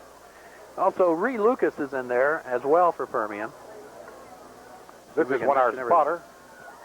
Jonathan Golden is in there. This is when our spotter, Sean Scott, starts earning his his keep today. And he's done another great job today. 4th and 7. Case to throw. Completed to Hendrick inside the 5. That's a he first needed down. to get to the 4. It will be a first down. He fell ahead for the first down. Nice catch by Trent Hendrick, and he picks up the first down. Does a great job of, he doesn't try to sidestep, just lowers his head and goes straight ahead to get that first down. Great camera work on the sideline. Fantastic. Todd Taylor down there. You could see Stoney Case's eyes as he threw that pass over to Trent Hendrick. It'll be 1st and goal for Permian from the 4-yard line under the 5-minute mark. Case to Gibson. Gibson, no, instead Case keeps it, and that's out of bounds. Okay. That brought a reaction from everyone up here in the booth. That's out of bounds. Well, when I saw the pylon go, I figured he's in, you know? We've got to save that for the blooper tape. Now, we were just commenting on Todd Taylor being a great cameraman, doing a good job, and it happened to him what exactly happened to me. I thought Gibson had the ball. Everybody did, but he didn't. Stoney Case did, and took it down to the 1-inch line. Gibson, and that's a Mojo touchdown. All right, you got it in. In fact, you got it in twice on that one, almost. Right. Just simply an up and over job by Gibson that time as he lifted off, got over the goal line, and that's a touchdown. Brings it up to 47-7, 4:42 left in the game with the try for extra point to come. Don, that scoring drive, 5 minutes, 59 seconds. That's the important part of that one. Of course, the 7 points are important, or the 6 points right now, but working time off of that clock, which is what Permian needs to do right now with the big lead. Try for the point after by Alan Wiles, the hold by Stan Wilkins, and it is good. With 4 minutes and 42 seconds left to go in the ball game, the Permian Panthers have extended their lead as Permian now leads 48-7. We'll be back with more fourth quarter action in just a moment. Guys are along with Don Scott back at Ratliff Stadium. All right, we might as well tell everyone the next round of the playoffs will be right here at the same spot, 2 o'clock next Saturday afternoon against Arlington Lamar. There's a kick, which will be taken by Walker, and he comes back to the 20-yard line before Roderick Walker is hit hard. And Felipe Davila has done an excellent job of kicking today for Permian. That one again was taken inside the 10-yard line. Walker getting it back to about the 3 before he came back with it. Does a good job getting down there to make the tackle that time. Kevin Mannix, I believe. Right, I think he was in on the bottom of the stack. This is the Permian second defensive unit also, so it's back to the program time. 1st and 10 Panthers, or 1st and 10 Vikings, that is. They'll start it from the 20-yard line, and that is Walker. And the second teamers stop him as well. Greg Sweat led it, and he's not a second teamer. Greg Sweat in there at linebacker. And boy, did he hit him. Whoa. Watch this hit by Greg Sweat. He's coming out here. He says, wide here as far as you go. And let's see who that... 65. That was Chris McMillan. Chris McMillan doubled him over. And as in case you missed it, next round of the playoffs will be against Arlington Lamar here at Ratliff Stadium, 2 o'clock next Saturday afternoon. 2nd and 10, no gain on the last play. Walker has it again. Walker with running room. Walker down the sideline. He'll be pushed out of bounds by David Fierro. Boy, oh boy, Mr. Walker is good, isn't he? Young man can run. I can see how he picked up so many yards. He has got tremendous acceleration. Watch, right here now, he steps on the gas and he's gone. Fierro just gets a hold of him. Trent Hendricks finishes it off, but he can make a lot of yardage in a short period of time. That was a 22-yard pickup for Walker as he limps back slowly. In fact, he didn't even make it back to the huddle, but he's in there right now as the play is relayed to him through Byron Miles. 1st and 10 out to the 43. Stephon Johnson to throw. Down the sideline, and it'll be taken away by Trent Hendricks. Interception, Trent, what a catch. Trent Hendricks plays this exactly like you teach it on the practice field. He did this in the first ball game of the year, and he does it again here in the playoffs. This is the way that a coach wants to see a defensive back catch it. He throws the ball. Now watch Trent Hendricks. He catches it at the highest possible point that he can. Gets up in front of the receiver and simply takes the ball away from him. Great job by Trent Hendricks. Wow, that's one of the prettiest interceptions we've seen all year long by number 10, Trent Hendricks, who now joins the huddle in there on offense.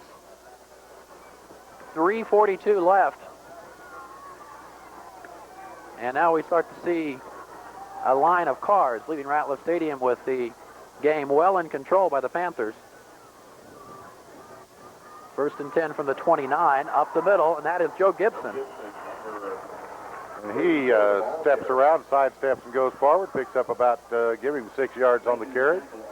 Good carry by Gibson. There's some of the cars leaving Ratliff Stadium. The clock will continue to run. 3:15 left in this one. 2nd and 4. Remember, after the game, we will be naming our offensive and defensive players of the game from Western National Bank, and Doug Strickland will be down the sidelines, a chance to talk with those 2 young men from the Permian Panthers. 2nd and 4 from the 35. That's Kevin Mannix. Mannix running room. He gets the first down across the 40 to about the 43-yard line.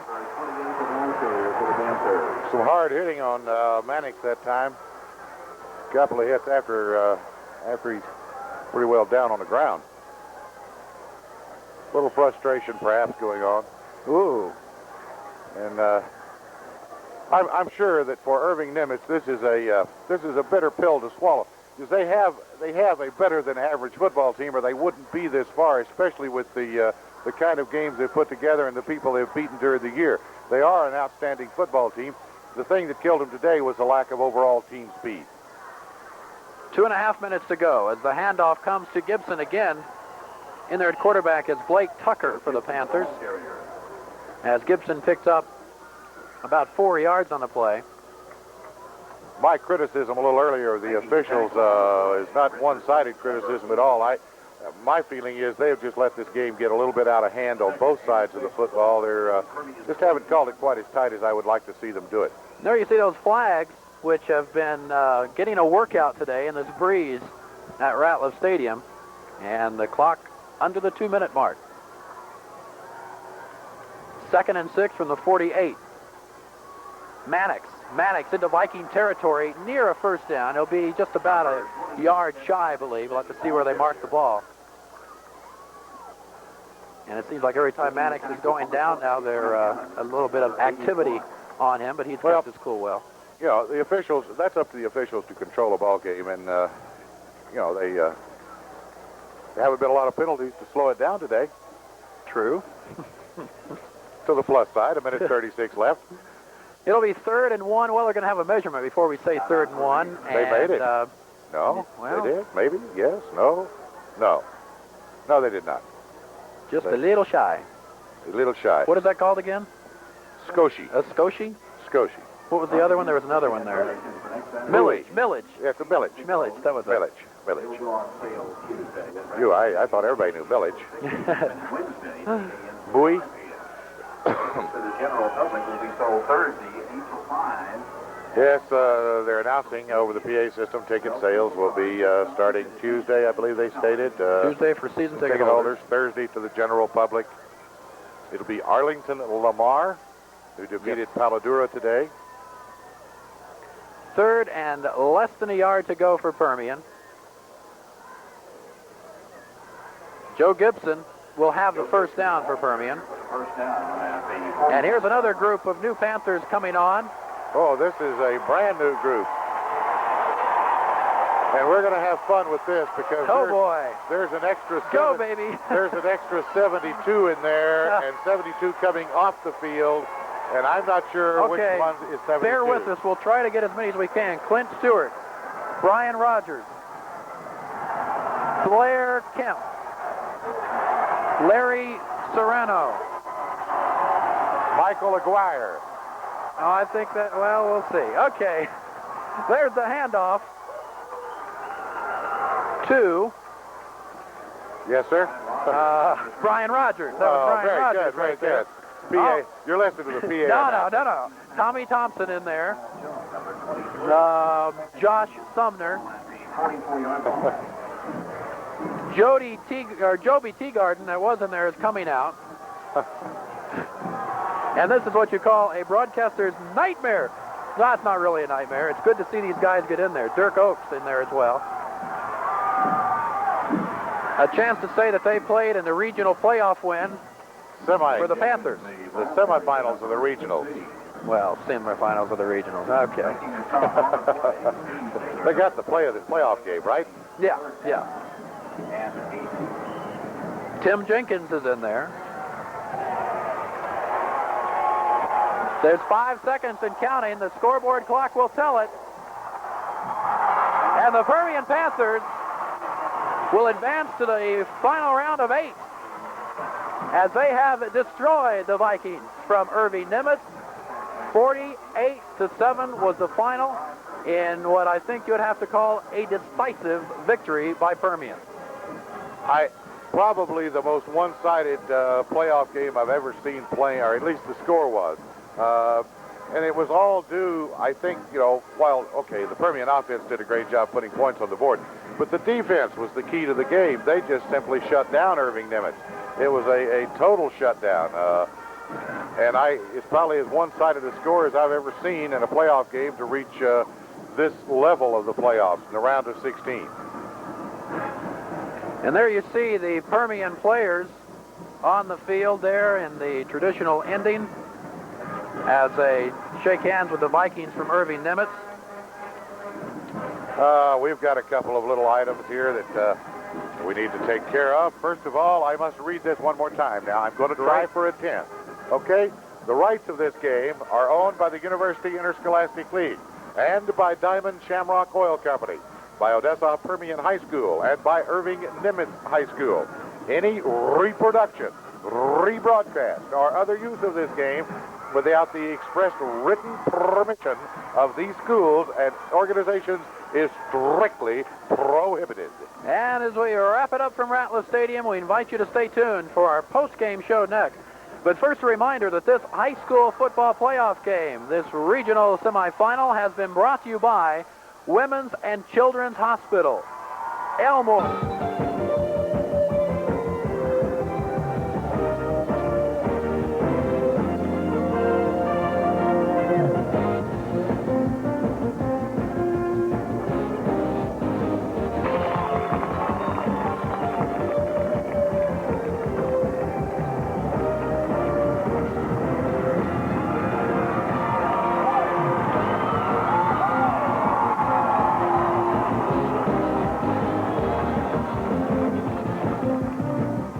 In today's to our post-game report, brought to you by Western National Bank. The Panthers enjoying a big 48-7 win today over the Vikings from Irving Nimitz. And Don, just a decisive game.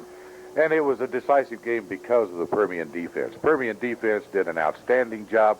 Actually, Walker broke against the first team one time all afternoon.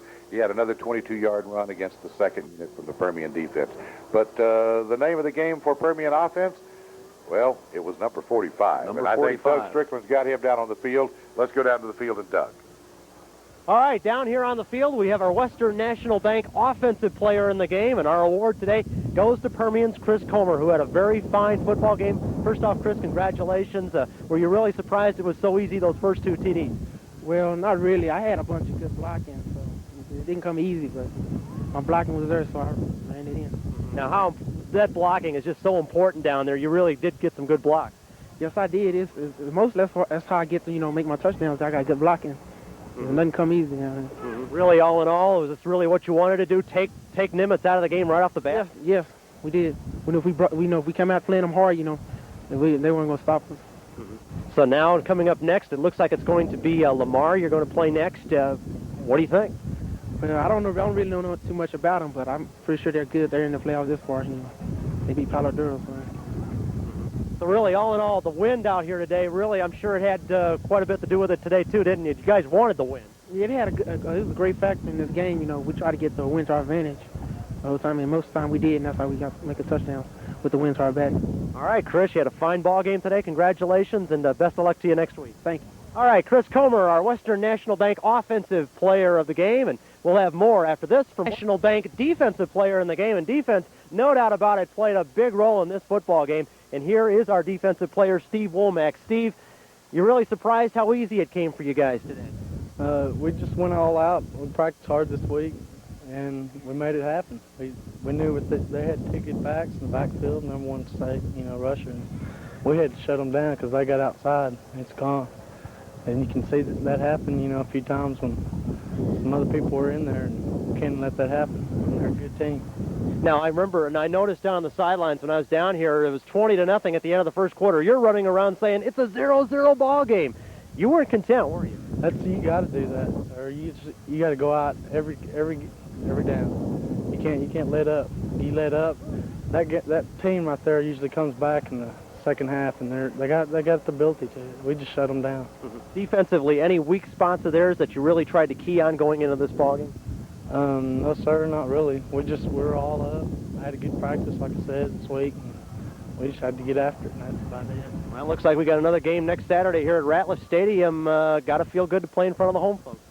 Yeah, that is an advantage. We have, everybody yelling for us, and feel a little better at our home, and don't want to get beat in front of our fans. And we're going to go all out on every game. We're going to practice hard. All right, Steve, I know you want to join your mates down in the locker room. Congratulations, and best of luck to you next week. Thanks. All right, Steve Womack, our Western National Bank defensive player of the game. We'll be back with more on the postgame. Hi, atop the press box here at Ratliff Stadium. Let's wrap up the game for you and tell you some of the final totals and Well, Don, they're all Permian as you look at those final stats. They really are. The total offense stats are really amazing. 426 yards for Permian to 138 yards for Irving Nimitz. Rushing yardage, Nimitz, the people who have been really racking up the yardage rushing-wise all year long, came up with an even 100 yards rushing, 344 yards rushing for Permian. Passing, Permian had 82 yards to 38. All the rest of the stats are rather, unimportant at this point. 21 first downs for Permian to 7. The score reflected in the stats. The stats reflect the score. Individually, Chris Comer finished up with 25 carries for 214 yards, averaging over 8 yards per carry. 4 touchdowns on the day for the junior running back, Chris Comer, who at the beginning of the year was not even on the team. So it's an amazing performance, an amazing year for Chris Comer, which is continuing. Don Billingsley, 7 carries for 39 yards, averaging over 5 per carry. Don Billingsley scoring a touchdown. Mike Winchell carried the ball 4 times for 28 yards. Through the air, Winchell was 4 out of 10 for a touchdown, 75 yards. 2 of those throws were to Robert Brown for 26 yards, 1 to Lloyd Hill, 10-yard TD pass, and then Brian Chavez catching that real momentum booster there in the second half, 1 for 39. Walker for the Vikings, 16 carries for 69 yards, 42 of those coming on the touchdown run.